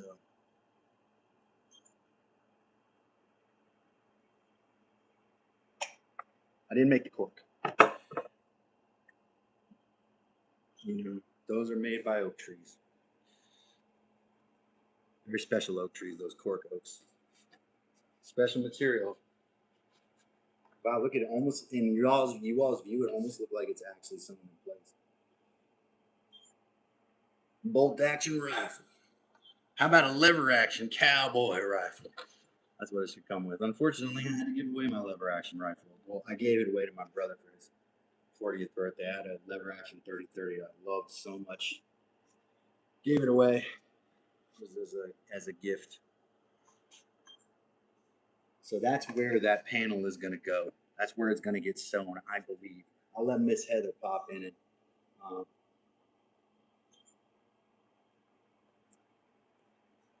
Winchester lever action. Mine's a Marlin. It was a Marlin, still made in the U.S. Marlin. So Marlin lever action, similar to the what's that really popular company people collect a lot of. I'm big on the Marlin. I'm a Marlin guy. So I'm scared, y'all. I'm really scared to go on to the next step. I'm so scared. But that's what the next thing is. Like I have got to I think maybe glue actually before I sew. That's interesting to think about. I got to think about how I'm going to do that.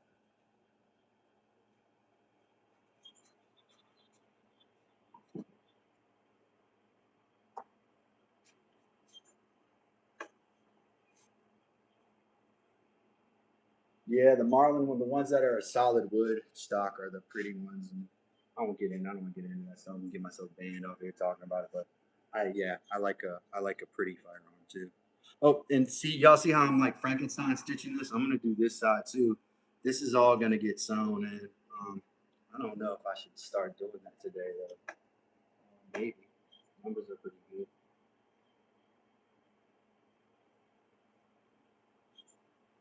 Yeah, that's what I have, Kevin. It was a 30-30.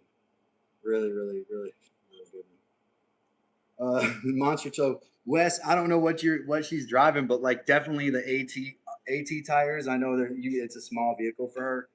Those are way tougher. They can handle. I had a piece of wood this deep in my actual tire, and I pulled it out.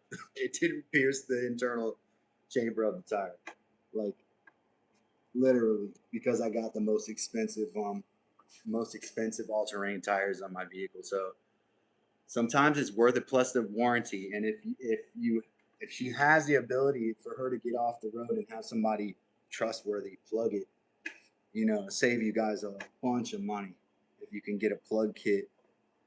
I don't know if she's willing to plug a tire. That's it can be heavy work because you're operating your tire iron, you're lifting the car up. I think it just depends on the lady whether they're going to want to do that. There's a lot of guys. Depends on the guys. A lot of guys don't even want to do that. Plug a tire. Probably a bunch of guys in this chat are like, hell, I never plugged a tire. It was something I did out of necessity, you know. I even did it in Puerto Rico once. I was in the jungle and hit a hit a pothole on a jungle road. You know, so you can get good at it. You'd be like a NASCAR guy putting them tire plugs in. All right, so we got our panel in there, a little rugged looking under here. That's really what I need to see is that infrastructure under there and how I'm going to probably take these pins and replace them somehow. But what has to happen under here is all of this has to, because right now, yeah, that looks like it's gonna be a little short for me. I want it to get taller, so I'm gonna try to adjust these pins up a little bit.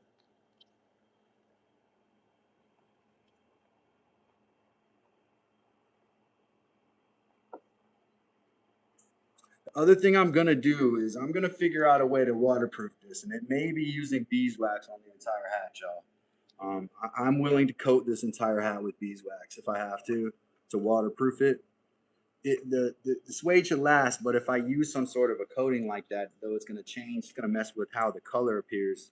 It's also going to keep threads from rotting and the buckskin from letting water through and all of that. It gives me a little bit more control over it, even though it's not going to be, I don't know, the same look.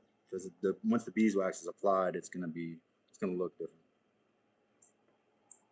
I like leather, most likely. See, I'm looking at the inside of the hat and saying, wow, that's probably not enough space for my head, right? It should be more because we got this panel here, but with all the extra fabric, it's taking up space inside there.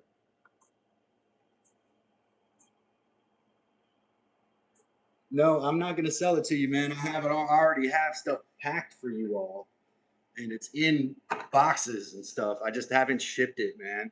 I've never been so bad about getting stuff shipped out. It's all everybody's got. I've got leather and little furs. I've got two hocks from the legs of deer that I tanned that I have in yours at least. Two hocks in your package.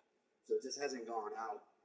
Our printer gave out on us, so we can't print labels, and that put a big stop to us sending giveaway items out. It sucks because I made the promise already too. So I definitely saved you some sweet. You've got yours are fur on deer hawks. So I don't know if I have anything like that here. I have it all packed already, but it's similar in size to like a squirrel. Two of them is like having a squirrel fur, right? So here's the most recent squirrel I did. Two hawks would probably be about that much, right?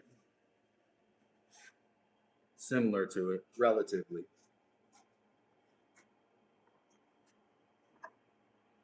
Is Gage rapping in here? You said you didn't want to change the color. I was going to tell you get some birch bark oil, but that probably would make it dark. I might have to sacrifice Bill and let it get dark in order to protect the material. So I'm willing to do that if it's necessary. That's more getting to the size that I think we want. And once I do that, I could kind of work on. I think it needs instead of a sweatband in here, I think it could use an entire liner, just to help with the maintain the shape and just the rigidity and what do you call it, durability of the hat. If I put a fabric liner on the inside of that rather than just a sweatband, it might help with that. Is Pilato out of here? Pilato said, got to run for a bit. You know where Pilato's going, y'all? Pilato's going to Costco. Pilato's wife, Pilato, is going to Costco. On the way back, he is going to pick up a new bandsaw because that's what he does. He tells his wife he's going to Costco and then he goes and buys a bandsaw. That's why he has 10 bandsaws.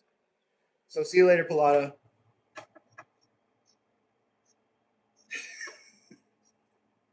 Check out Pilato's channel, everybody. Pilato Creations. Also, there's other channels in here you should check out.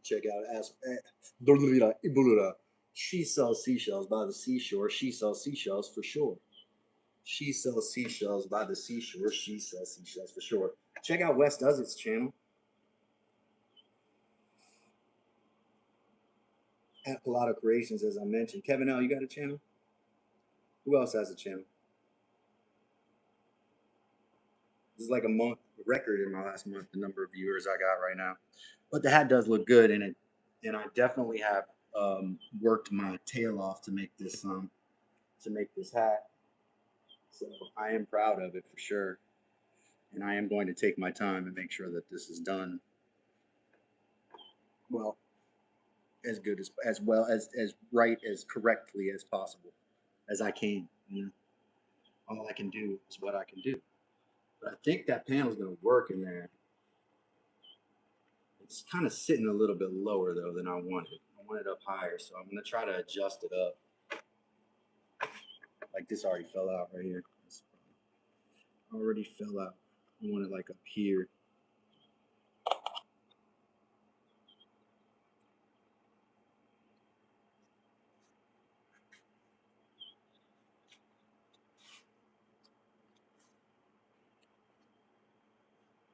Hate to see there's drama in the community, but every community has drama, so it is just, man. If everybody got along all the time, I don't know. I don't see a world where everybody always gets along. It's a world I'm unfamiliar with. If it's out there, I mean, it's always nice to be kumbaya. Kumbaya. I love that, man, but is it realistic? So some of the lamination here between the two, between the buckskin and the cork, not great right there. And that needs to be rounded off.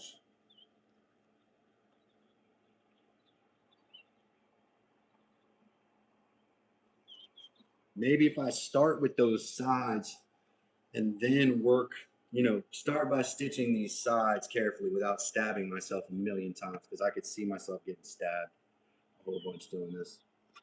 This should make it have spacious on the inside the way I have it now. So, but I'm gonna keep working as long as we're looking like this. Hey, do subscribe though. Please do hit that subscribe button and subscribe to the channel while I take this water break real quick. Whew.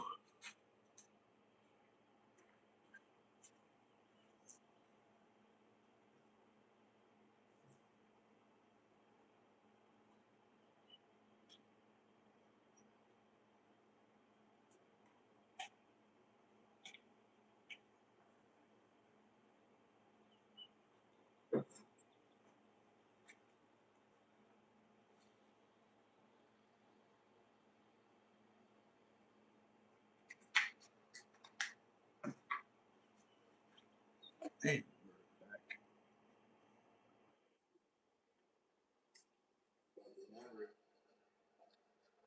All right. So I think how I'm going to proceed. How I'm going to proceed is going to be, I'm going to want to tuck that seam in.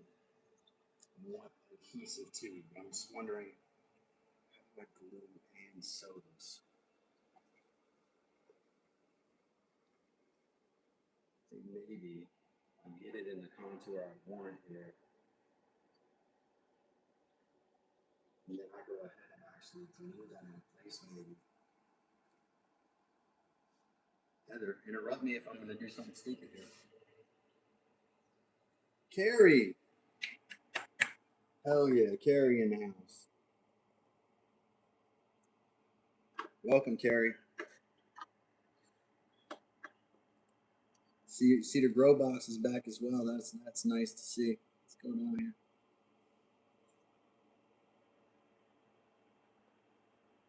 Oh, Bill Clancy has a channel, y'all. Check out Bill Clancy's channel. I just saw that in the chat, so sorry about that, Bill. Bill Clancy, a regular here and a very loyal participant in my chat. So check out Bill Clancy's channel. I wouldn't mind if you did that at any time. Carrie said, "How is everybody?" And I am well, Carrie. How are you doing? How are you, Carrie?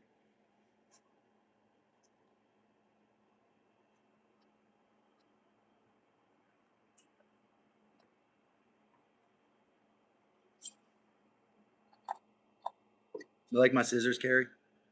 Super proud of them.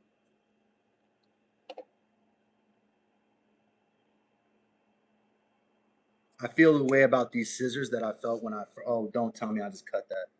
You gotta be careful of these. That I felt about my Scotty Cameron putter when I was golfing all the time. Like that's the way I feel about these scissors. You gotta have that thing. You know, you gotta have a thing like that in your life. It's like, yeah. You know, like it makes that sound when you see it, like your drum set. Carrie said, I am good. That is good. I am glad to hear that. But I'm sure there's more. I'm sure there's more you can tell us. But it's all right. I won't pry. We just missed you, you know. I won't pry.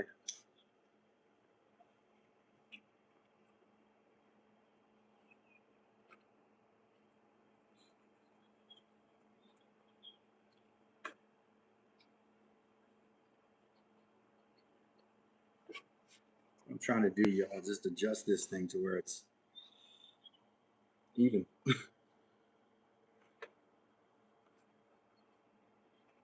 Miss Heather in the chat? I need Miss Heather to tell me she signs off on this.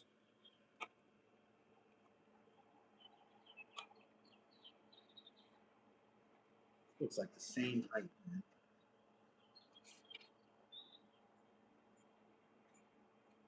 I guess if I added some structure to it.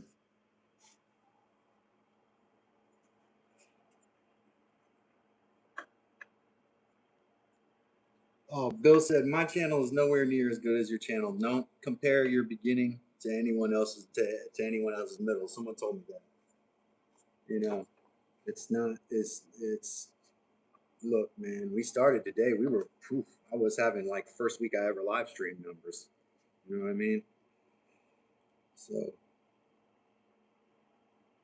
Oh, thank you. Carrie says she really likes to lift the hat. Thank you, Carrie. Yeah, it's very rustic, very rustic, and it's super comfortable. So what I need to do is I just need to get these last pieces in place to make it have a decent enough look that I'm not embarrassed to wear it out. Like I know it's different, but I'm you know, eccentric enough to wear a hat like this. Like I'm not scared of doing that. Plus, it's gonna have some other little bells and whistles. Like it's gonna have a button or two to hold itself up like this, so I can pull the front up like an outlaw, uh, like the outlaw that I am, should I say?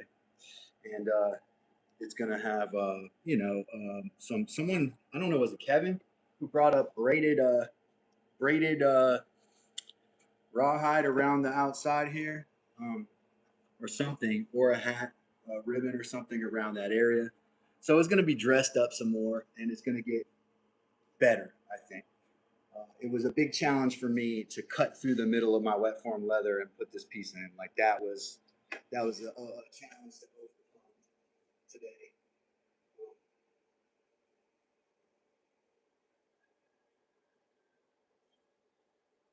West doesn't say Cedar Grove. The squad is here. The squad is here. Hey, somebody tap that screen and give me that 50th like. I'm looking at 49 likes. It's awful close to 50. I like the number 50 better, just personally. You know, the number 50 looks better than the number 49.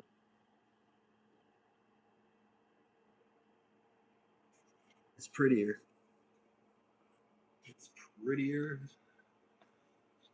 Yeah, so that panel, obviously, it has a different look to the leather around it. I don't think it will matter that much. Also, it's going to need some um, like ventilation holes put in it. So what I'll do is cut holes in that and then stitch like whip stitch the outside of them so that they look good.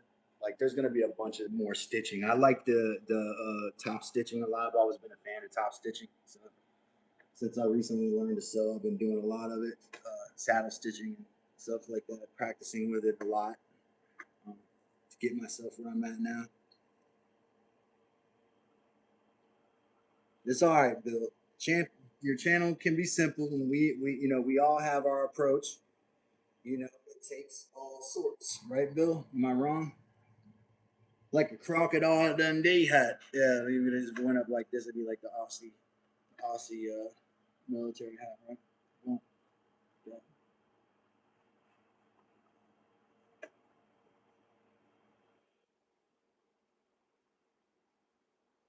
That's right. That's what it's supposed to do. It's supposed to do that, and it's supposed to last. My only fear, I had this like premonition the other day. I was like, man, I could see myself out on a windy day, like on a gate, riding around in the gator or something. or on a you know, on the beach or something, the wind just takes it. So I'm gonna get a strap. I'm gonna make another strap that goes under the hat so that it can't. Basically, I can, if it's windy, I'll just put it aside. You know, I can put it on my neck and it won't fly away from me. That's another factor that I want to have with it. But right now, what I'm noticing is that there's like a limit to the amount of height I can get with this buckskin because it's not super structured. You guys know buckskin is a soft material, so I will probably had to add some sort of a rigid material, maybe cork or something, to get it much higher than where it is. It's just gonna wanna. It's gonna be a soft, you know, weather beaten kind of a hat. It's not gonna have a lot of structure and starch like qualities like a felt beaver felt cowboy hat, which is what you all are used to seeing. Most hats that you see, you know, on people's heads and cowboys and you know, and all of the, you know, dancing and all of that stuff. That's all. Those are beaver felt hats, and they're pressed similarly, but it's heat is used. That's what makes it different. Yeah, I mean, a straw hat, you know, a straw hat is good too. I don't know how to weave straw. I would like to practice that too. That's not a bad thing, though. Probably not good for me to handle a lot of wheat, which is where straw comes from. Yes, plenty of shade. Plenty of shade. I think I'm gonna maybe put a few stitches through here, y'all. Let me thread a needle real quick while I'm talking. If I can do it while talking, you know. If I can't, you'll know with my viewer count real quickly. If people like me to interact. Now I had that spool of thread. It's like burgundy-ish thread that I was using. I don't know where I put it now.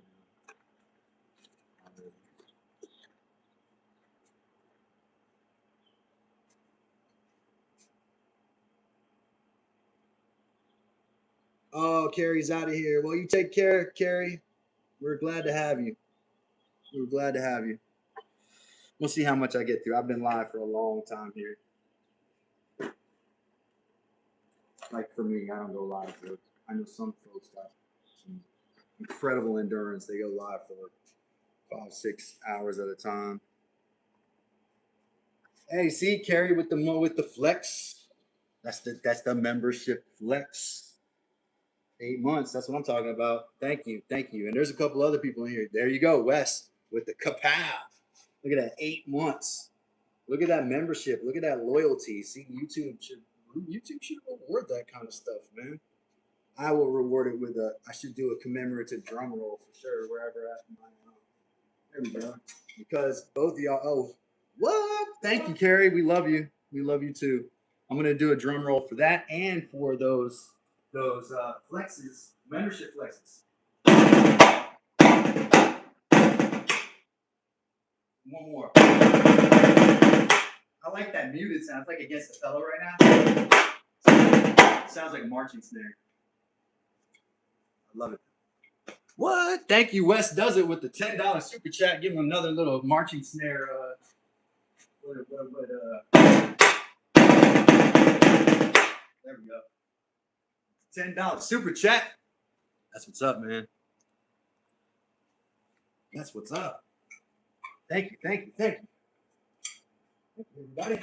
And welcome to Dad's Workshop, where we're gonna thread a needle here and start some of the hard work of just doing the thing I said I was gonna do. Oh, um, Arami.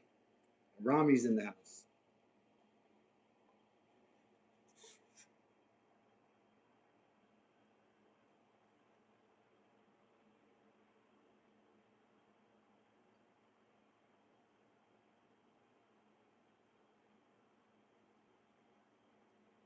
I just got to do like a little chill sesh before I go, before I just get the hinges loose, you know? That's what I have to do from now on, you know?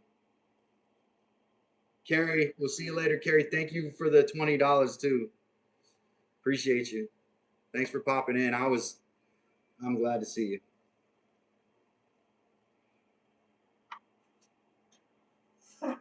That's one needle. I'm gonna need some thread here, so I'm gonna go ahead and just give myself a good. Well, maybe I should just do like a preliminary type stitch.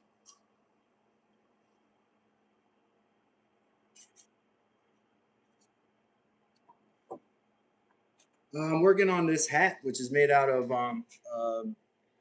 leather that I made. Like I actually tanned the leather myself, so it's buckskin. I made the hat. I'm finishing. I'm in the final processes of like kind of constructing the hat right now. I'm putting on this top panel right here, which is also buckskin. I used a little cork on the inside to kind of give it some structure. Cork is what was recommended as a good material that's flexible, and you can get a good weatherproof. It's good with moisture. I took apart a pair of boots I had I really liked and looked at the inside, and they had a bunch of cork in there. So I'm not surprised when I read that.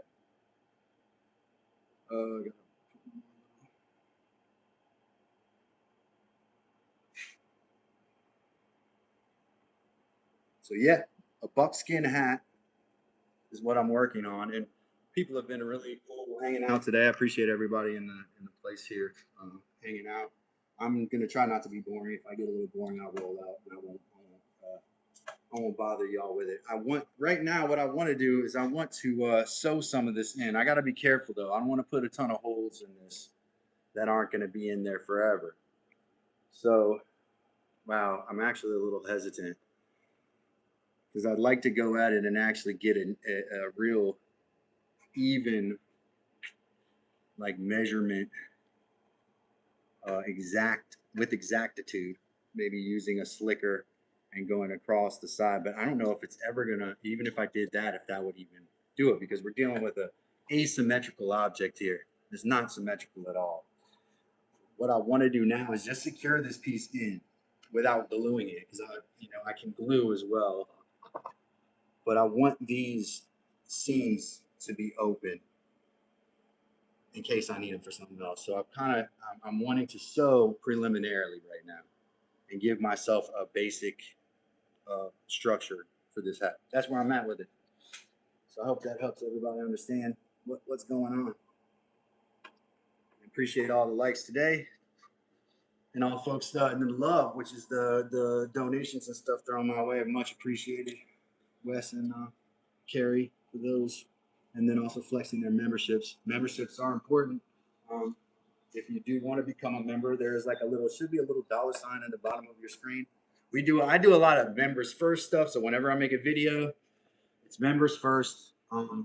If I say something stupid on a post, it's usually members first. Whenever I make a short, it's usually members first as well. So, and we do members only chats pretty frequently on my channel. So you want to join the community? I know that's a big commitment for a lot of people. I understand that too. It's also, wow, that's really tough. I'm gonna need to use my awl is like dull. Doesn't even want to go through that. Wow, I'm a little scared, y'all. I'm scared that I'm gonna make either stick myself, or get something wrong doing this. I think what needs to happen is I need to take a stitching iron and actually put this against a hard surface and hit it with a chisel and a stitching iron. Oh man, I don't know how I'm gonna do that. It's more material than I've ever gone through here.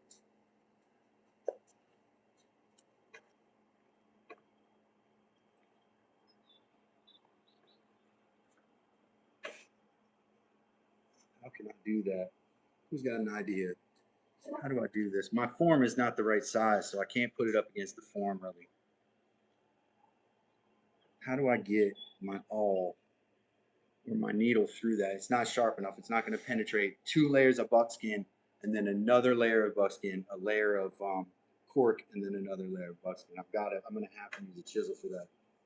I just feel like I'm going to have to.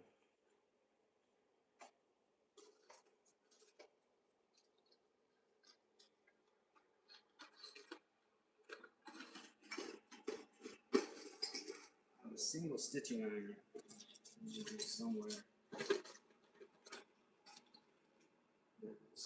This would be total of 1/8. What I should have done, or what I can do actually still, is I can take this panel off, make a hole in this panel, and then, you know, proceed with trying to go through the rest of the material with the awl. Man, that's like a lot of movement every time I want to make a stitch, or I have to do it all at the same time.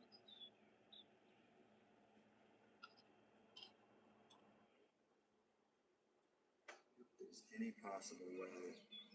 I just don't want to poke a hole through other stuff, you know? I want the hole to go through exactly where I want it, and that's it. Spin him. This guy.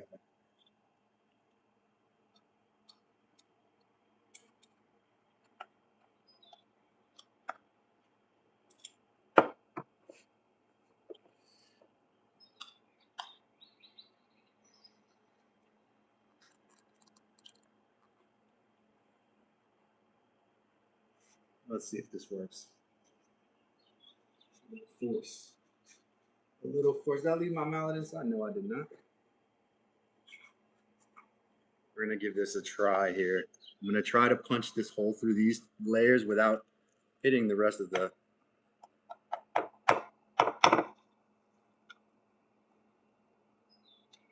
Not really. I don't even know if I got all the way through that. So you get to be part of my learning process. Don't you love that? Isn't that awesome? So yesterday I stuck myself multiple times, guys, and I'm scared of this thing after that. So I'm like hesitant to do this, but I'll do it, I guess. And that is push this through here. I wasn't using the red stitches up here. I was using these copper ones, but I might take these stitches out anyways and replace them. So I just want to connect this panel. I'm kind of in a spot where I want to do that. That's where I'm at.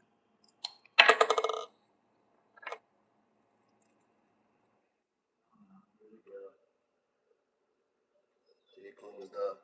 That's what happens with this stuff. Closed up. No, there it is. That means you got to push the awl further. See, that's only one. I'm gonna have to measure these out carefully so this don't look too bad.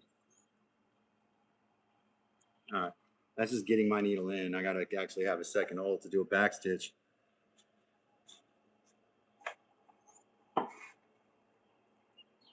Man, I appreciate those gifts though too. Those were very kind of y'all. My name's Calvin. This is Dad's Workshop. Please do subscribe to the channel. That would be very, very helpful of you. Let's see. Okay, that'll work. I mean, we're gonna have red stitching all over this thing, so I was kind of just expecting that. This like there. Let's move this back a bit. Let me see where my stitching iron would space the next stitch. They're usually pretty close, closer than I'm going to use.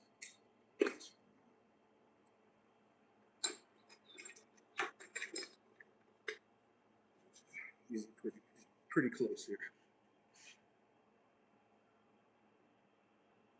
I would do about half of that. So.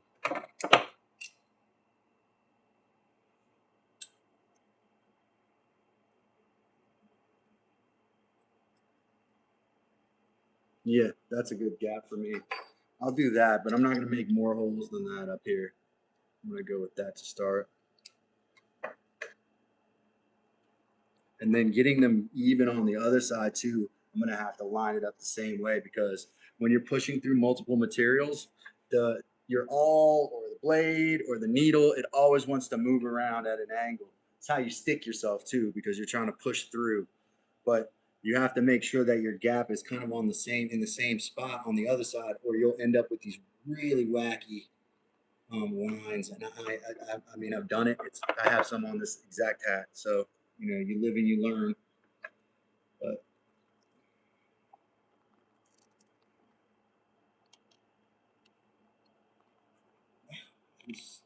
it's a lot.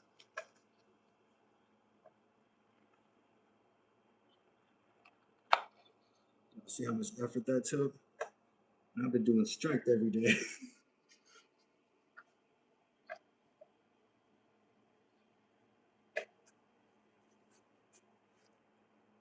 All right, we're gonna do a back stitch here, but I'm gonna push this all through and give myself a head start, a chance. I don't mind if the hole is larger. It also needs some ventilation in the top anyway.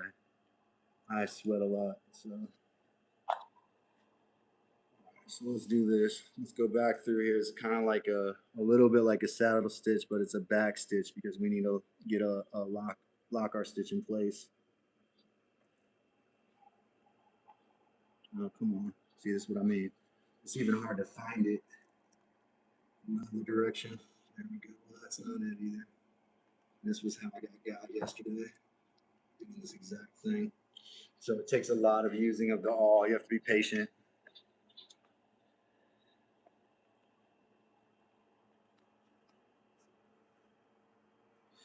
You're gonna have to follow it a couple times. Just follow it straight through.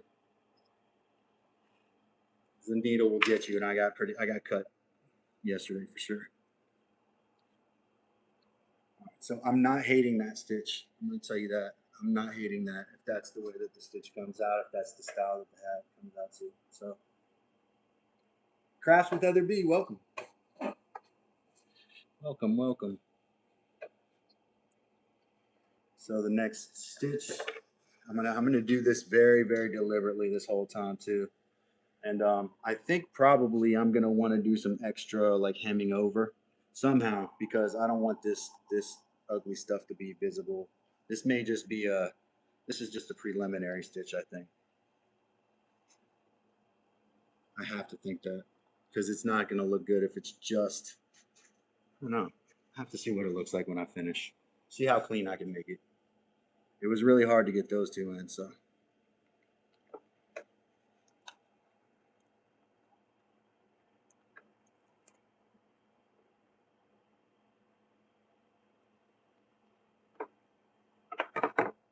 And this one's gonna be kind of a test because the other stitch now is the only one we have, so we have nothing to compare the next. Oh wow, it's way off the line too. Man, yeah, let's do this.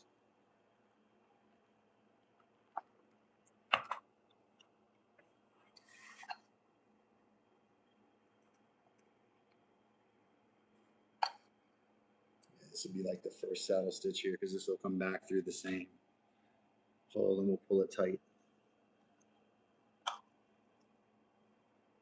Or maybe not. We're actually on the same side right now. So I want to fix something. I might actually not do a whole lot more than that because see this lip here, here's what I'm concerned about, y'all, and I'm talking to myself a lot. But what I don't want is I don't want this lip here. I want that completely concealed. So I'm not going to do a lot of this. I'm just going to put this thing in place with a few stitches like this, I think. And maybe even skip and have some kind of thread sticking out. We get some gaps. But what I'm just trying to do is kind of just get it to hold place. Like if that works a little there, I'll just do a few more of those.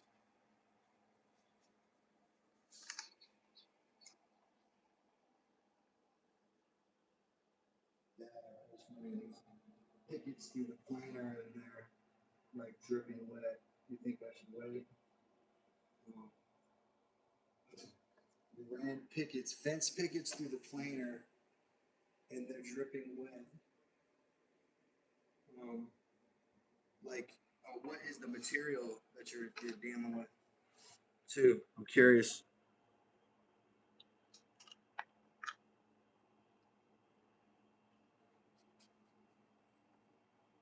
Rob, welcome back.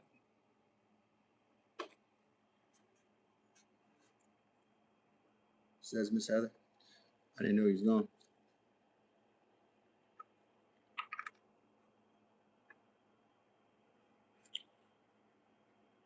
Glue is something I probably should consider for sure on that, but I don't. It's not a great joint to glue up. It would have to be sewn again. So I'm trying to think. Should I continue with this clip with these stitches because they're very close to each other and I could get carried away and sew in a whole side and then not like the way it looks or something. But once this is sewn in, maybe I'll go this direction here. That's what we'll do. I'll go this. I'm gonna go backwards here, since I haven't gone far anyway. I can go through the inside too if I need to, I guess. So I'm gonna go back through this original hole here. So, Cedar, what went through the planer on picket planters?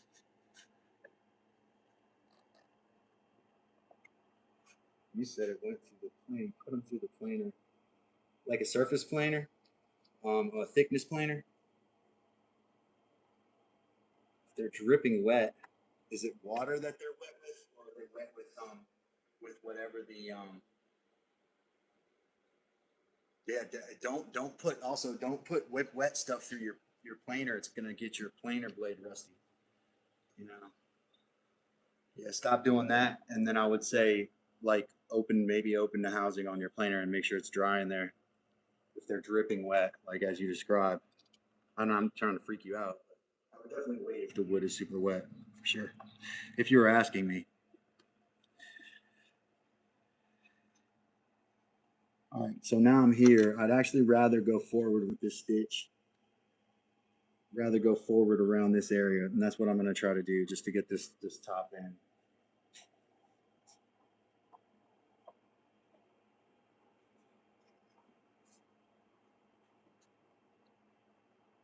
I have my wing divider here. I'm trying to stick to this kind of a gap here.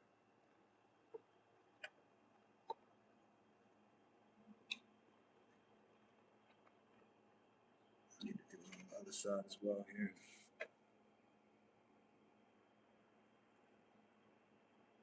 That's approximately where I want it to come out.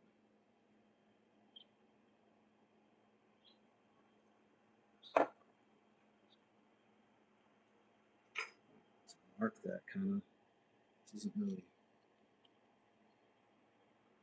right there.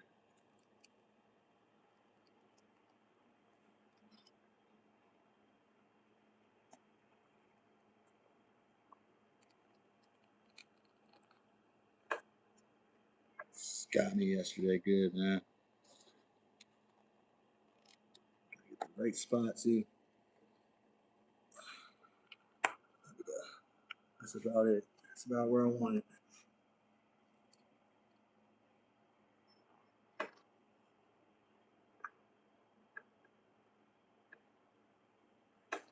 Yeah, I'm not gonna ever say I don't know why the wood would be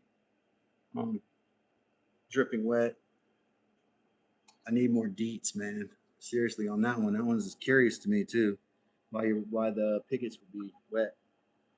You know. I'm kind of doing another back stitch here, guys, just because I changed directions. I'm going to do this hole like 3 times now.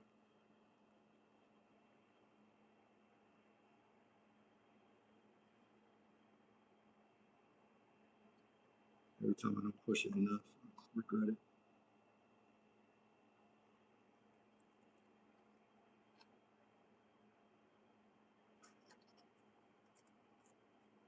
Sewing thing is kind of satisfying. I kind of don't blame people for having a sewing type hobby or something related to dealing with thread like crocheting and stuff. I can totally understand why somebody would pick that up. I always thought I could kind of see why they would do it, you know. Definitely also if you don't like that part of it, there's the part of making your own stuff, you know. Some people don't care about that, but others they really like the idea of making their own stuff, which is what we do around here. Make our own stuff. Right now, what we're doing is stitching in this top panel on a buckskin hat. So what you're seeing is me actually saddle stitching this in here. I haven't used any adhesive yet. I probably will on the flaps that I find on the bottom side. I'm not going to flip it right now because I got this thread kind of exposed. What I'm going to do is come back through this hole here if I can without sticking myself.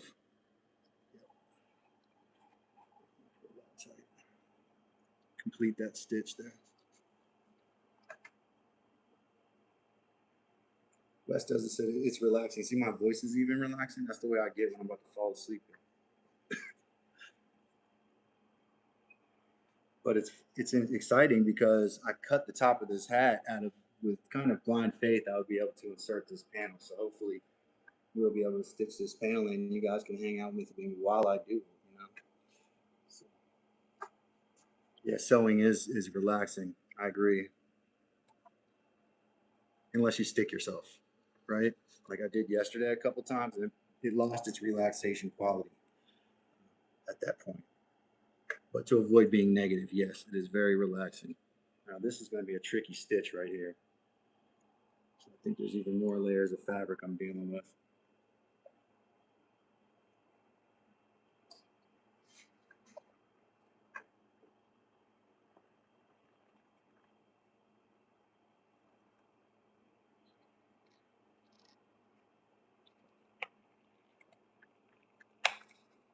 A lot of layers right there.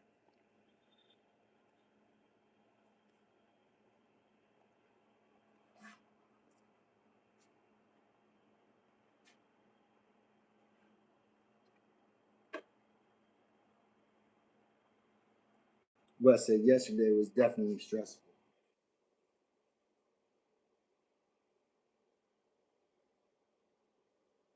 Cedar Grove says I'll pivot, let them dry for me. Should let them dry. Don't put them out there wet. This is grow box season, isn't it? Everybody getting you to do their planter boxes, right? You got a bunch of orders you're trying to fill with a busy body. Got a lot of nice ladies in the neighborhood who need planter boxes.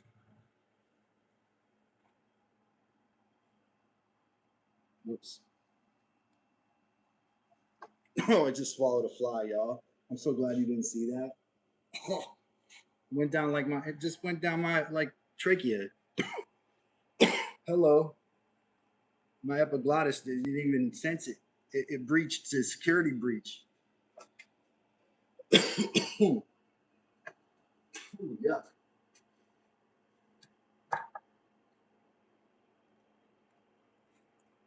I don't know why I swallowed the fly either. You know, it does follow the book though closely. Oh,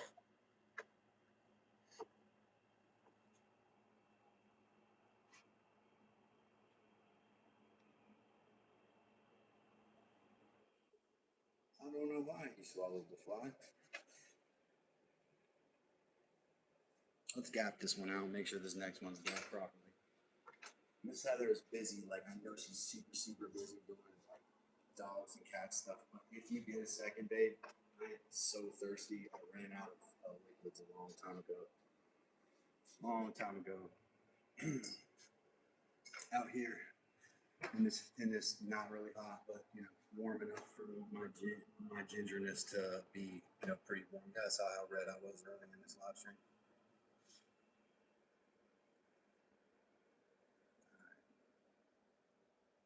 Just a little bit west of that spot right there.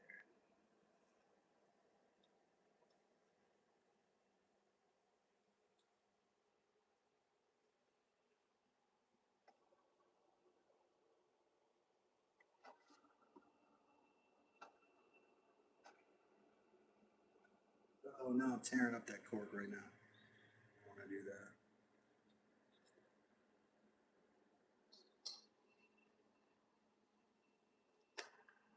No, a little bit far away from the last stitch though, isn't it? Won't make up a lot of it anyways. I'll do that with the next one. Man, tough stuff. This is why motorcycle people wear it, man. Tough stuff.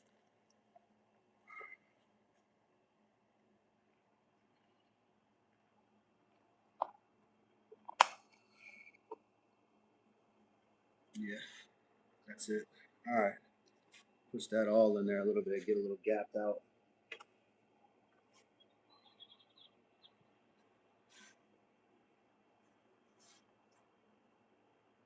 Yeah, so thirsty I'm eating flies out here, see? I'm swallowing. I dropped my all. If y'all couldn't tell by that dramatic sound. Oh, come on. It's right there, dude.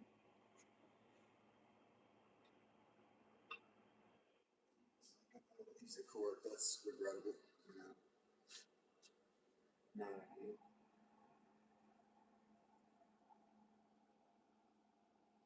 Trying to stay far enough from the edge of the buckskin too that I don't tear straight through it, but enough stitches, man. I just can't. I overbuild leather like I overbuild wooden structures. It's not gonna fall apart on me.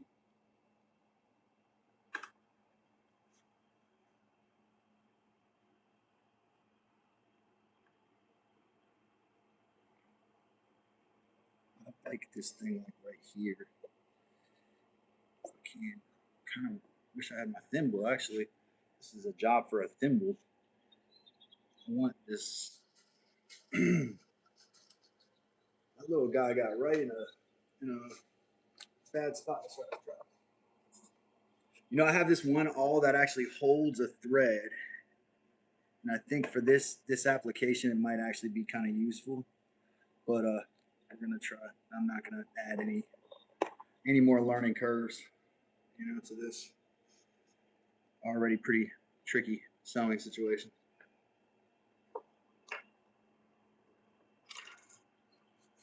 I don't want to turn this into like a. I don't want any taper right there.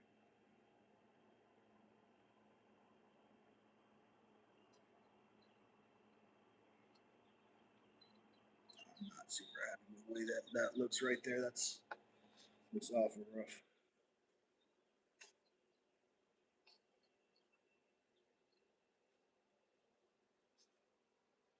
It's not going to look like a cowboy hat either. It's just not. It's not the same material. It's not the same.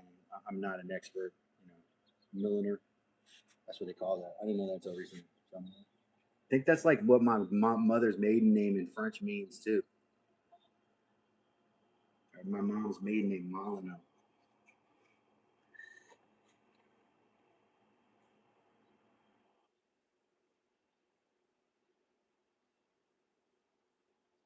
It means milliner. I thought about it after I heard the name milliner. I was like, oh, that's what that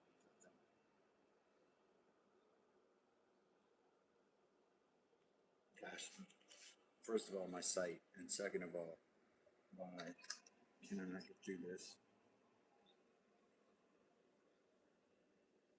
Not gapped out well enough there.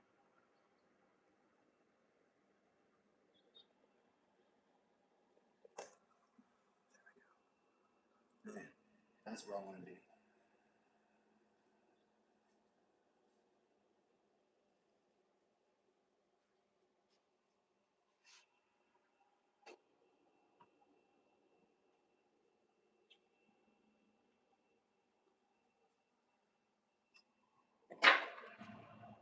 They don't love it when I sew on here. I can tell you that right now. The audience does not love it when I sew. They don't love it. Not their favorite thing. Um, yeah, I won't trouble you with it all night tonight. But that's kind of what we're doing right there. I kind of got the beginning of it sewed in there. And then I just have to trim it and maybe even hem over the top.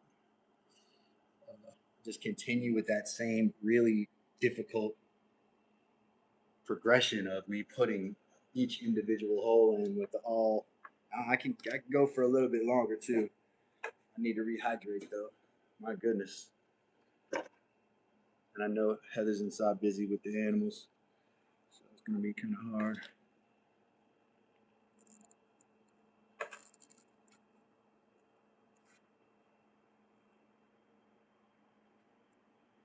That's about the right spot there on that side. There.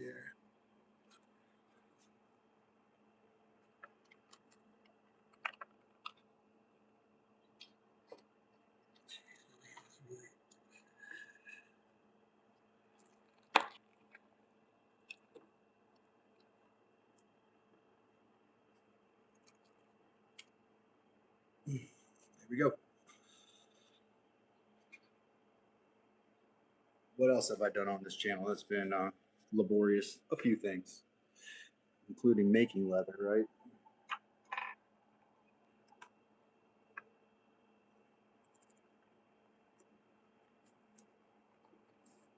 No, it's not exactly where I put that. But okay.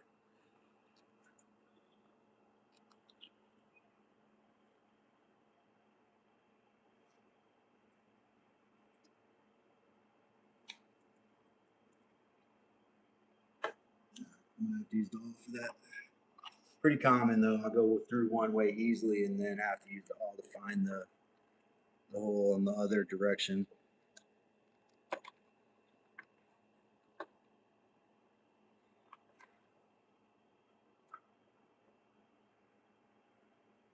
Wes out of here.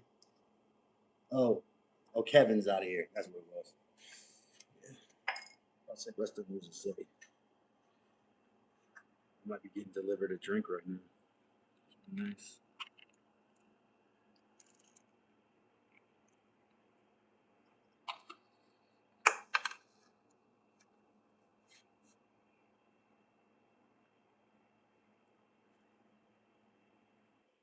I mean, I could probably add some structure in here maybe with something, but the stitching I'm doing now I think is going to work. But on the other side, I need to follow that same pattern.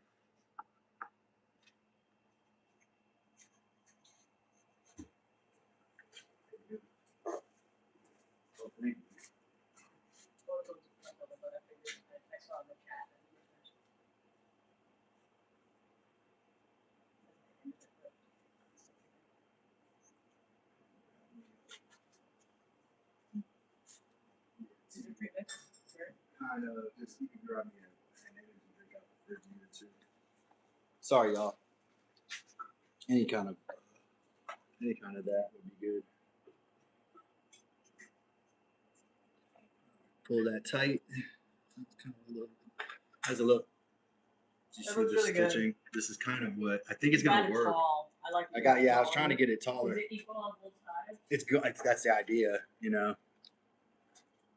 We get it. Should be like this if we get it on both sides, and then I can kind of put a ribbon around it. Let those kind of not be wrinkles, I guess. I think it's even on both sides. Seeing if you. You are still. You are still. Okay, so we have time to adjust the second time. Yes, I'm doing the front, so the back can be adjusted. I'm just gonna do the front kind of. I mean, I'll take the stitching out if it doesn't work. I hope I don't have to.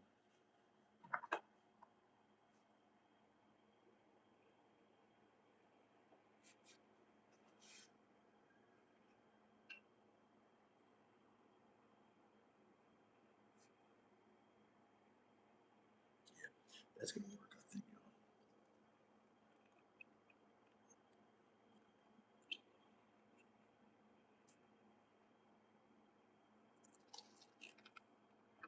All right, I gotta figure this one out here. So the hole's gotta go through about here on here.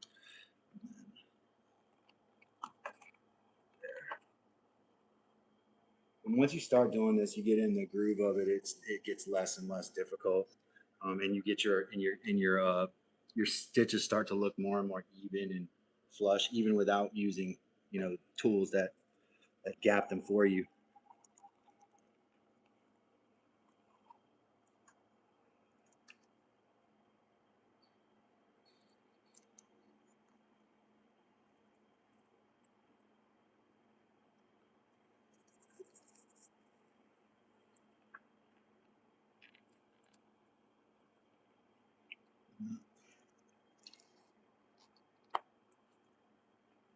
Again, got to use the awl to get back through that exact way.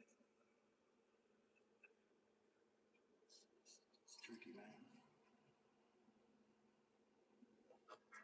Again, how I stuck myself yesterday was exactly that way, like trying to get the awl through, force it through a lot of material.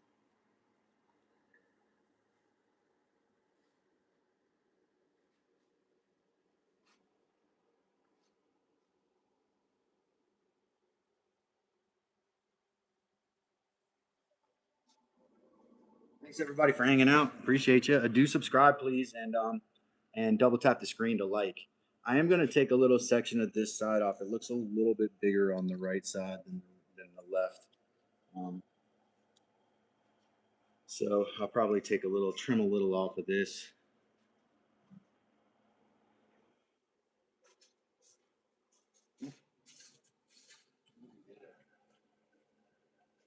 This is hot though. Okay.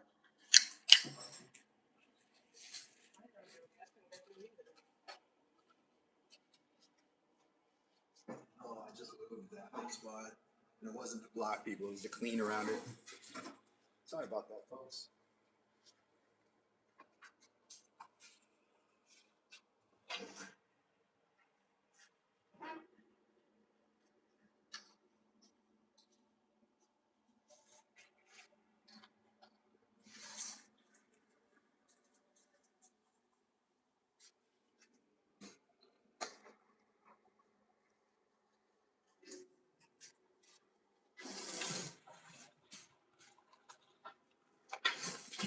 Get through there. I think when I start sewing with fabric a lot, it's gonna feel easy.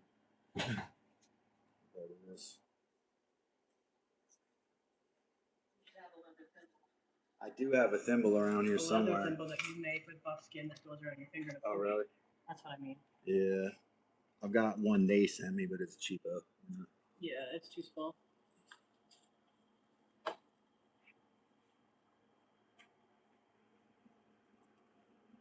Are you gonna? That's a sharp needle I'm gonna use too. I know, but before you do that, I'm trying to point out. Are you going to bring this up to sew it into it? That's what I wanted. I think I'm gonna hem it down.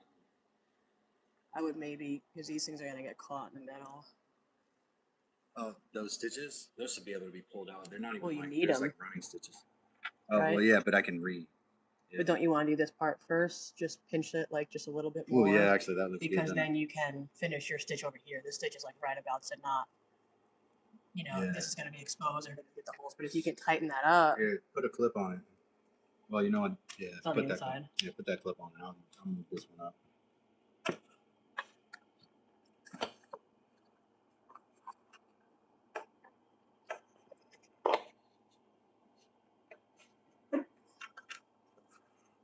See how then you could push that down. Then you have a hem to go over. You kind of want to pull it up even more, as much as we can now.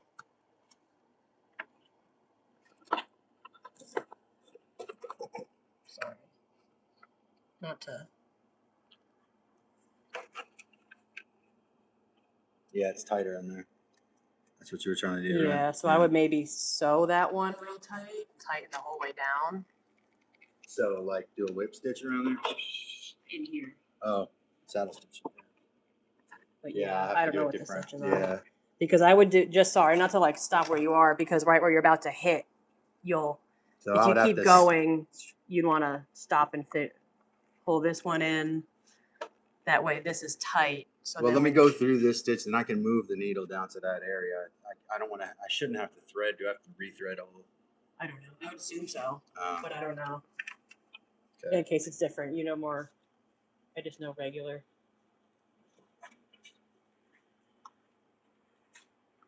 Let me finish this one. Probably got 2 needles available over here I could use. Have a separate thread. Yeah, we can pause your red thread and go back to it. You're not rethreading it again. It's the easier method.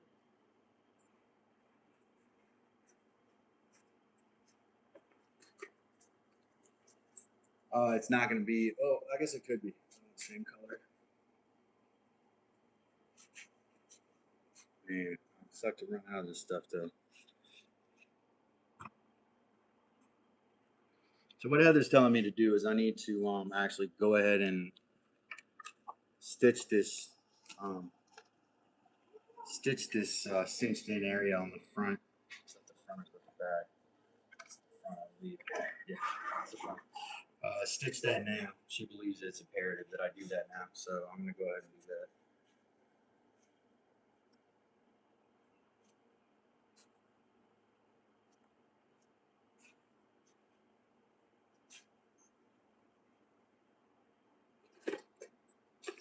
What the needles I got?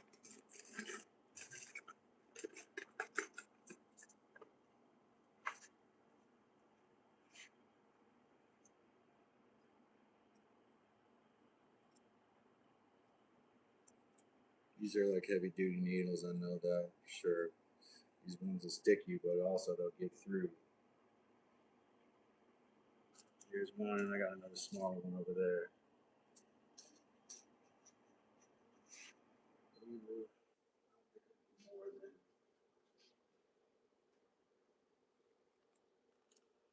About that, probably. Give myself a little bit more.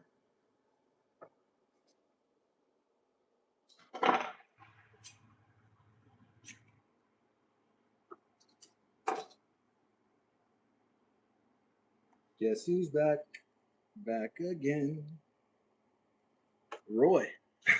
That's my guess. Of course, it's a real easy guess because all I got to do is look at the screen. Hey, let's double tap that screen if you're in here and do become a subscriber if you could. That would be awesome. I'm going to string up another needle here. Thread up this needle and my other. Ooh, wow, that's kind of a wide tip on there. Maybe that's a little too much for this thread.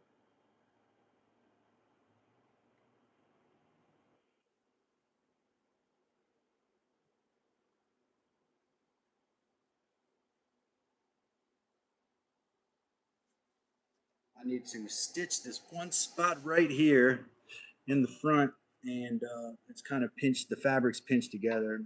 Miss Heather has informed me that that's imperative at this point.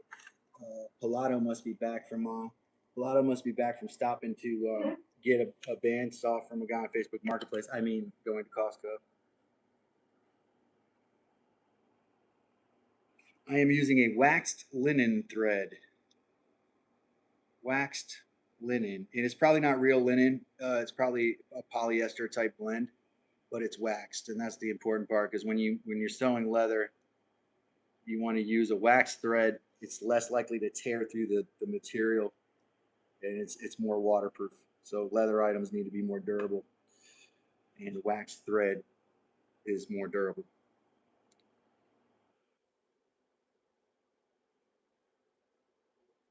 Good question. You always got good questions, man.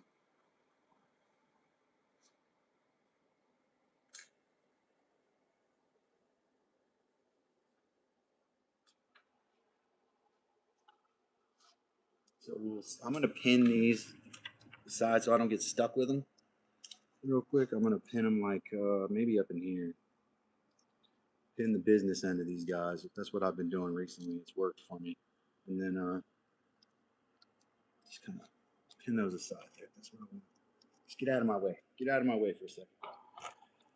Not the fun part right here, though. Heather had to interrupt the fun part and make it not fun. But that's okay. We'll forgive her for that.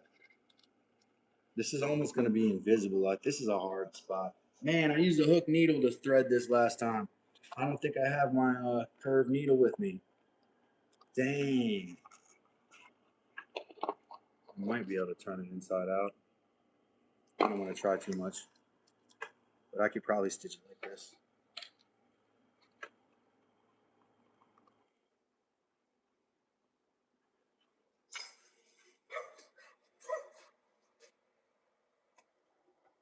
This was like temporary stitching I put in to. What the heck? Oh, I'm looking at the wrong side, aren't I? No, that's the right side. So how did she have it? I don't want to. She had it pinched right here. She had it pinched right here, like that. So she had it right. So that's how it has to be. It has to be right there is key. That spot. Man, this is tricky, dude. I can see this being eternally tricky stuff here. This needs to be hemmed over too, like that. I'm gonna have to. Yeah, yeah, that needs to be thought. I need to think about that. Right.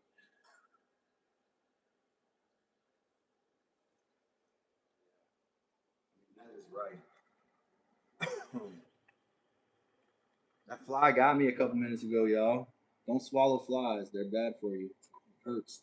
All right. I think what I'm gonna do though.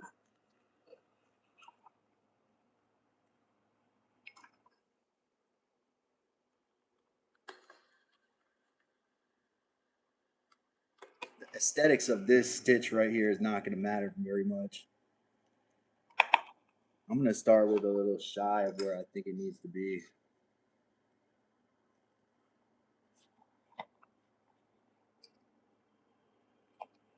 Gosh, I can't see the second one.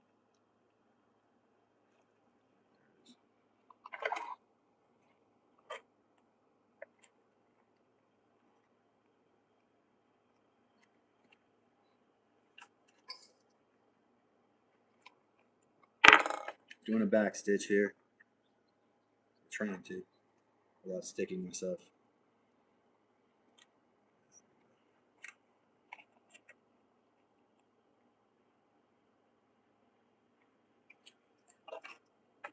I'm going blind, y'all.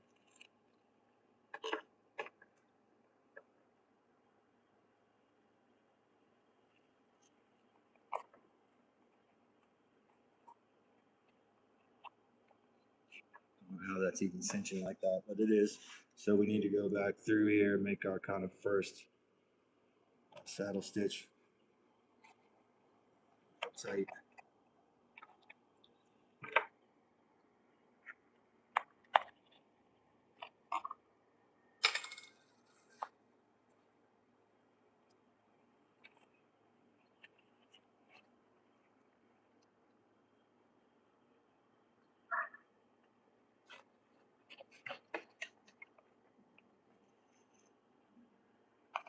I don't want to be all messy with this other stitch in the way, but I probably can pull it out now.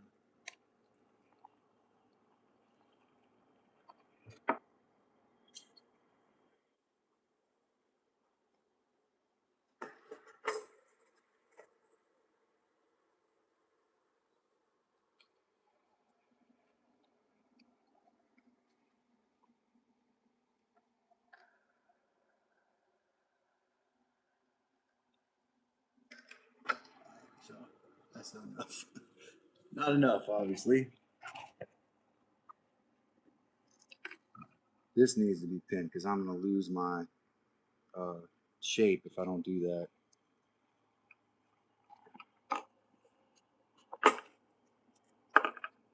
This better work. I don't want to blame Heather if it doesn't work. That's the consequence of Heather getting blamed. I feel a little bad for her. Be blamed for this. No, I'm gonna figure it out. I think I'm like trying to go the right direction here. It needs to come up and pinch this spot right here. So, gosh, that's tricky. If you don't turn it inside out, it's like hard to do. And then if you do turn it inside out, it's hard to do. I need to get it right. Think about it in here, man. So I'm gonna do a couple more stitches here. One. Yeah, that goes. That's not a nice spot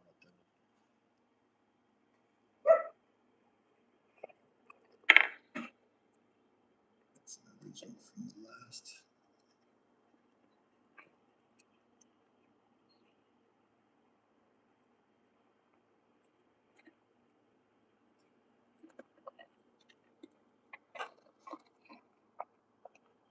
Doing some unorthodox stuff right now. I'm trying to get myself in the right place here. This mattress needle though is helping because it's super strong. And it goes right through. So that's not a problem.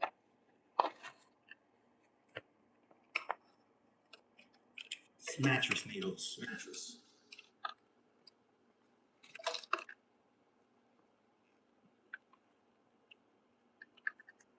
I had these in quick. This is off to a diagonal right now, so we want to change that.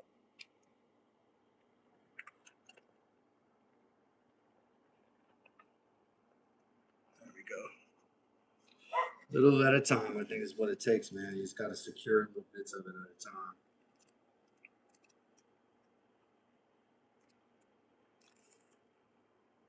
And this is going to have to be stitched in just really thoroughly. So here, let me check my chat. You know, the reason I be here.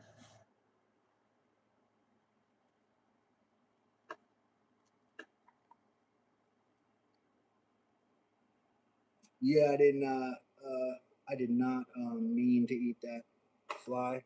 So I don't know the thickness of this thread. It is not extremely thick, but with the wax on it, it generally feels a little bit thicker. That wax adds a little bit of body to the thread.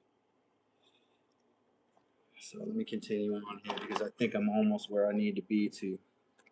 My issue is going to be with integrating this kind of flap in the front of this panel with the front of the hat. And I don't think it's going to be a problem once I stitch a few more times. But if necessary, we can use a epoxy in there or some sort of a rubber cement type deal. But I really prefer not to do that if I don't have to. You know, and I don't want to pinch this too much. So this needs to be pinched here, like Miss Heather was talking about. She's right. I just wonder if I should try to, man, we're a pain in the butt. This needs to be like this. Right?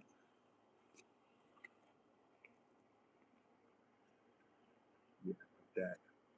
And that's actually with, let me do that now while I got it pinched.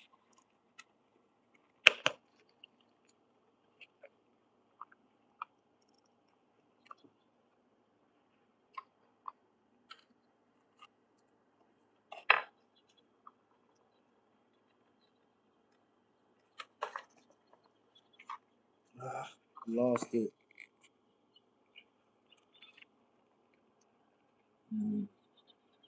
My luck's been good today. I lost it, but where'd it go? Where'd it go? Ah, there it is. This is a key stitch right here.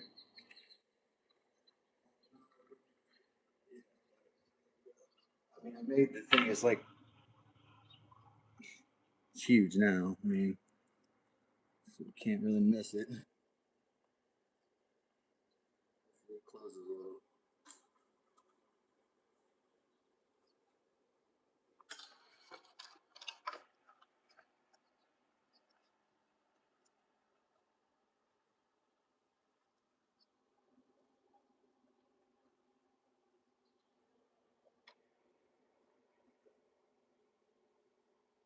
So this is where the tricky part is. I got to get this just the right tautness here.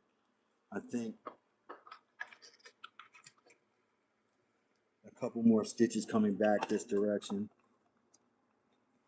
just to secure that and then kind of pull it tight.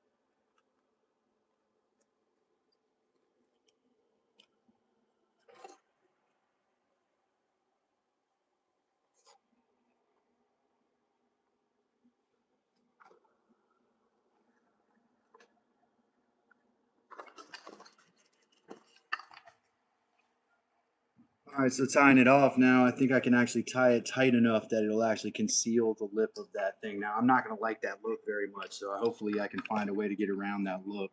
Because I'm not a big fan of how that looks when I pull it tight, to be honest with you. I kind of like the way it looked before better than that. It's all crimped up and stuff. We'll see. I'm not hating it, but I'm not sold on the way it looks yet. Like that. And I think I kind of got that thing as tight as it's going to go. Like the way Miss Heather clipped it. That's about as tight. I've got it threaded that tight now.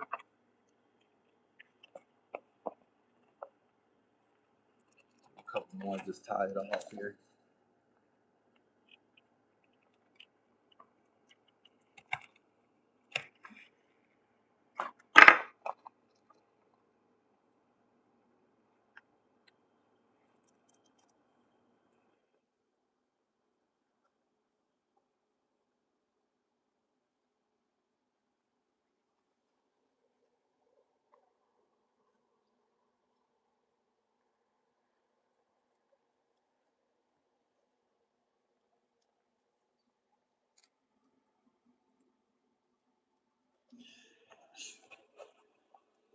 too far back when I tie it off here.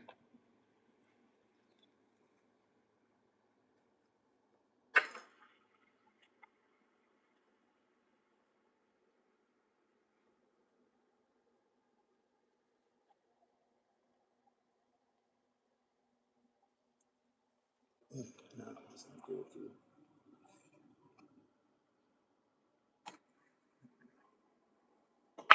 Make a new one, you know what I mean? Don't fall off my bench. Don't fall off the bench. Overhand knot. Overhand knot.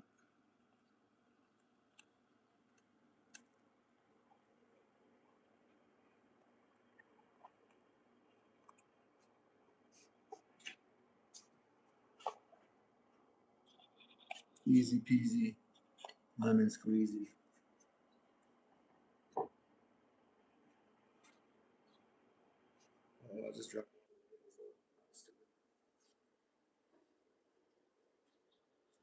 I don't know how to make a sound. Should have gone ding.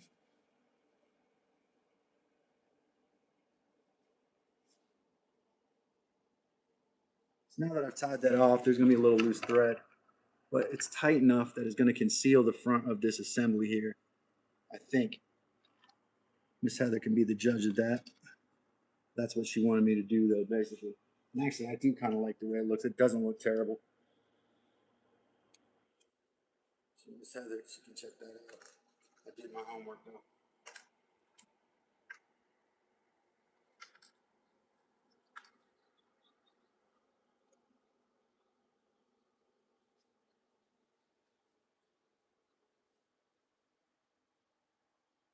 Not really. She said, "Is the intention to finish the top seam part today?" No. I just know I got to make hay while the sun is shining. You know what I mean? It's been so up and down recently. You know, that's why I'm still standing on it right now. Otherwise, if I knew everything would return to the way that we all love it, which is great views and great engagement, then I would just jump off. You know, no big deal.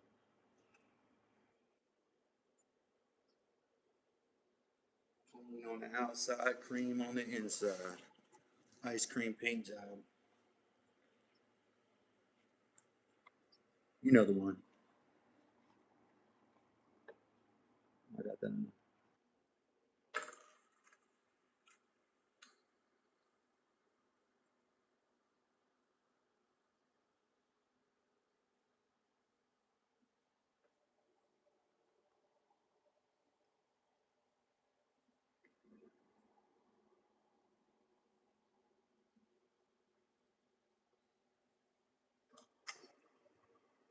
Like a occasional hat. It's like a gator farmer would use.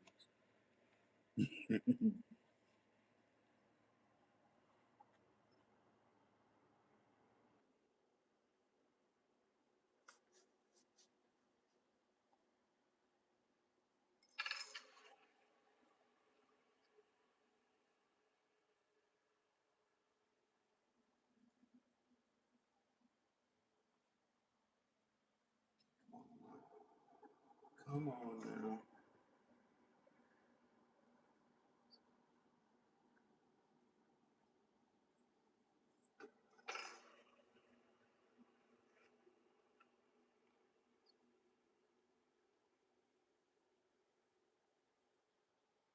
Don't stick. I don't want to be. I'm not going to stick myself today. I refuse.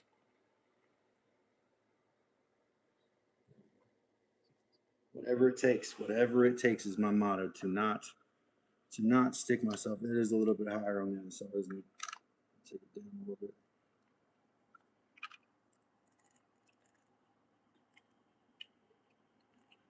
I do want to go across this front though and get up that other side, and then I could leave it alone probably.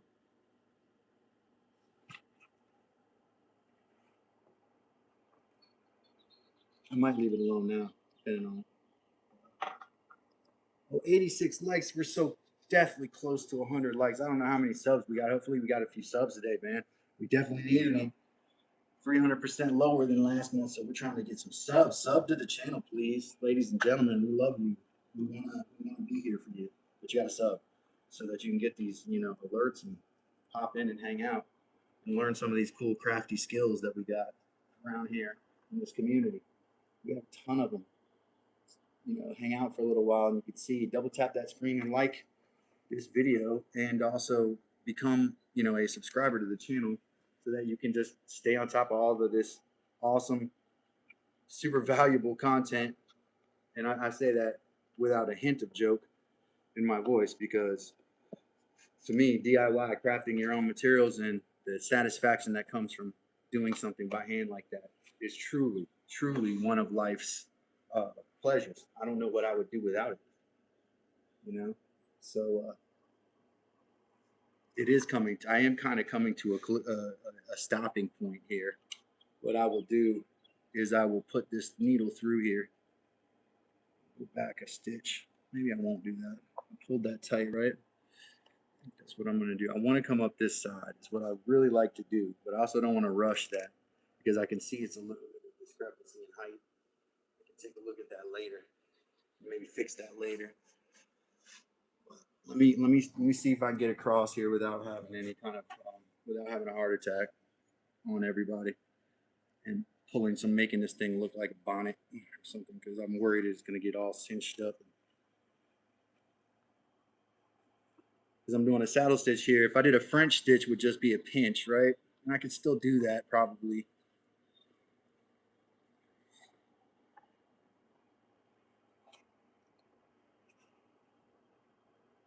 Do like a little body on that section there.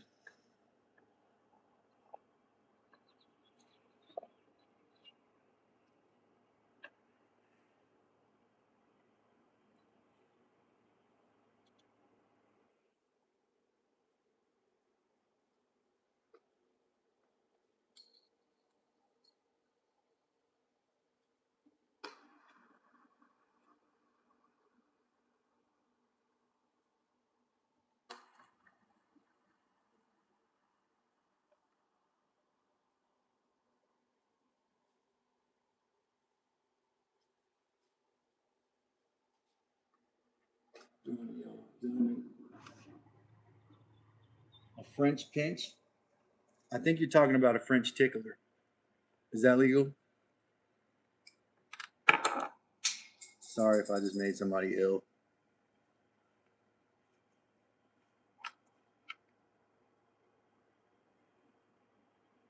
French stitch. It's like what you have on a glove. You know, that little stitch that's on the glove. You know, on a cartoon glove, you see those lines on there. Those are called. That's called a French stitch, I believe. Somebody can fact check me. I was encouraged. Apparently, my family loves to do that too, more than anybody else. They love to fact check the guy. French pinch, a French stitch, a French tickler. Any one of those things could be. You never know.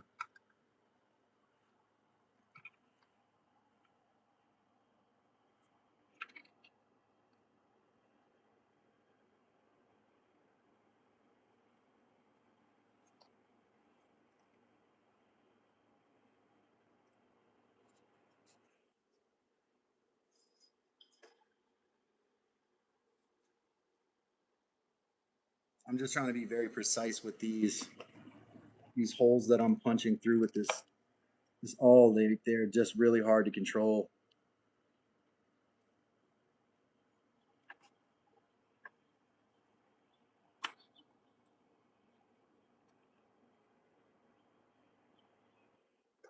This may have to be redone because this stitch is wide. It's going to be a really wide stitch.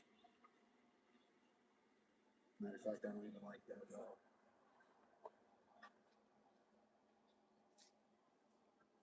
Not as the next one, at least.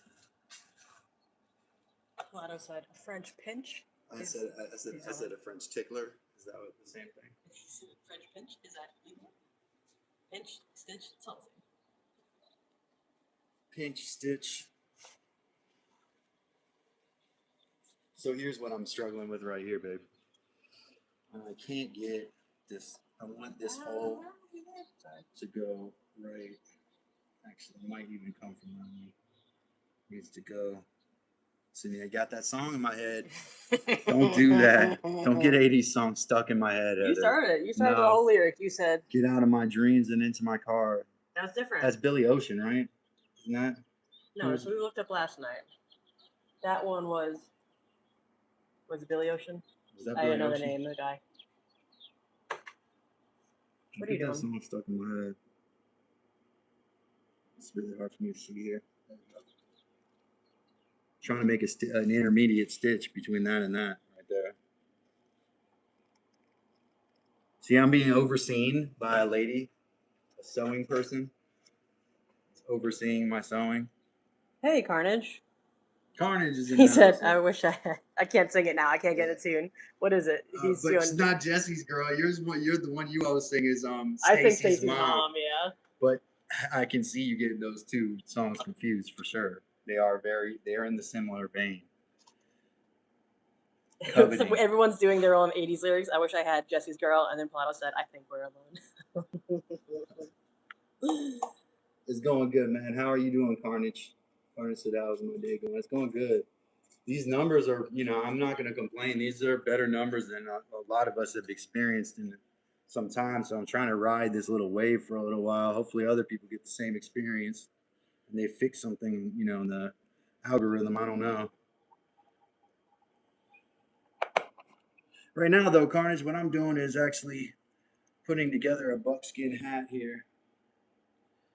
Man, I don't have any experience doing this. This is, first for me. I made the leather myself from deer.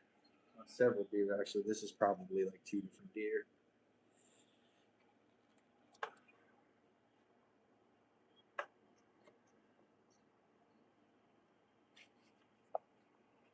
Not that you need 2 deer for a hat this size, for certain you don't.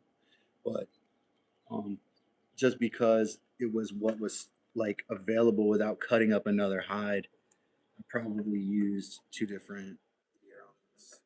It's possible it's all one, I suppose. Nah, no, I don't think so. I think this, I'm sharing basically 2 different hides on my flip-flops that are a mess, but I'm working on them. And this hat, both of them use kind of shared 2 different skins. Thank you, appreciate you, man. I know it's rustic looking, but I've never made a hat before, so I should get a certain level of tolerance there. Give myself a certain amount of grace for never making a hat.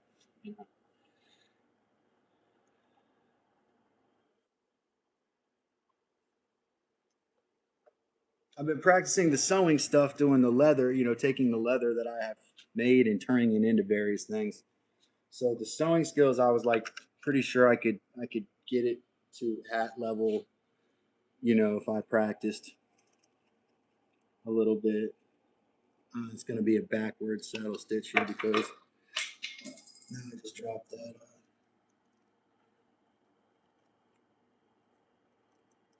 I dropped my all. Yeah, I couldn't find that hole on the way back there. This is what's tricky about this.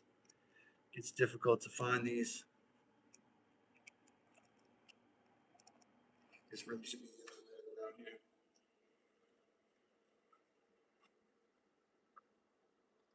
It's okay. We'll do this.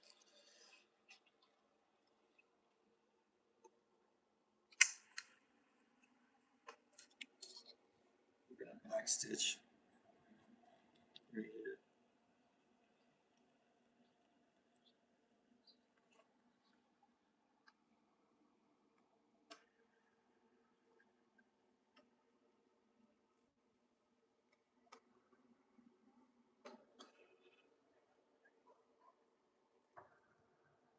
Oh, lost it.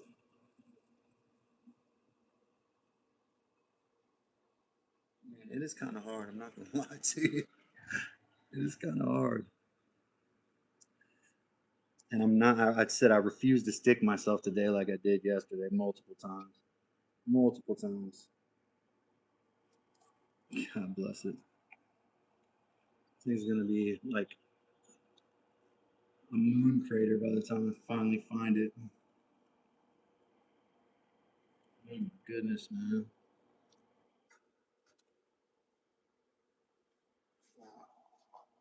Sometimes you just really, you can just get so stuck.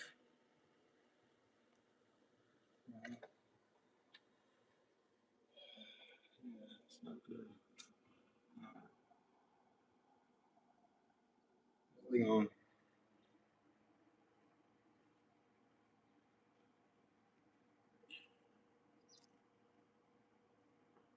What I try to do if that becomes a problem is just make a rule of like pushing further with the awl, because it seems like that works if you just kind of make a more concerted effort with the awl. So that's consistent. I'm missing kind of a stitch right here though. It's like a stitch missing here.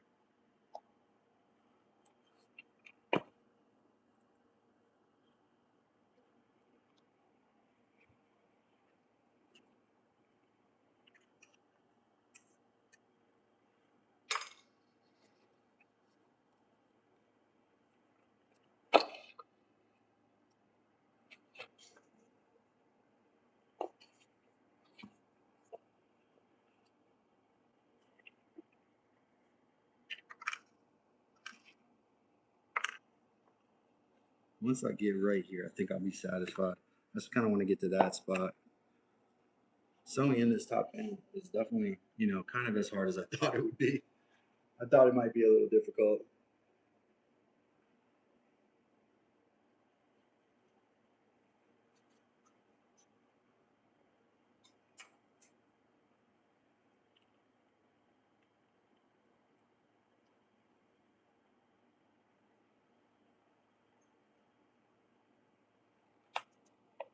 How I tuck this. See, it's gonna make a big difference in how the hat looks.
I gotta join these two pieces.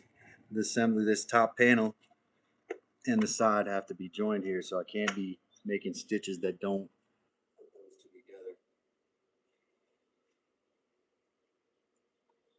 I'm gonna come back through with this thread here. Get this all in here properly.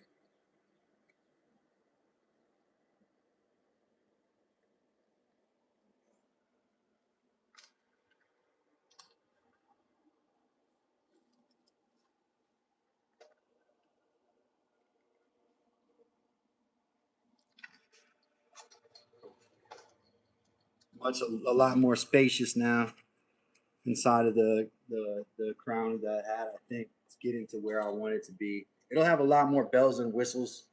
Some bone. I'm gonna either use bone or I'm gonna use some what do you call it? Some antler to make some areas where we can lift the hat's brim up and make it a little even more customized. But I'm kind of happy with how it looks so far. It's a huge challenge for me. And I like to take on challenges like that. And I'm glad that some people popped through and hung out with me today. I'm glad my camera battery stayed active that long. Don't love the way that that's super crimped up now. I kind of want to see if I can maybe we can tease out that crimp a little bit once it's stitched in.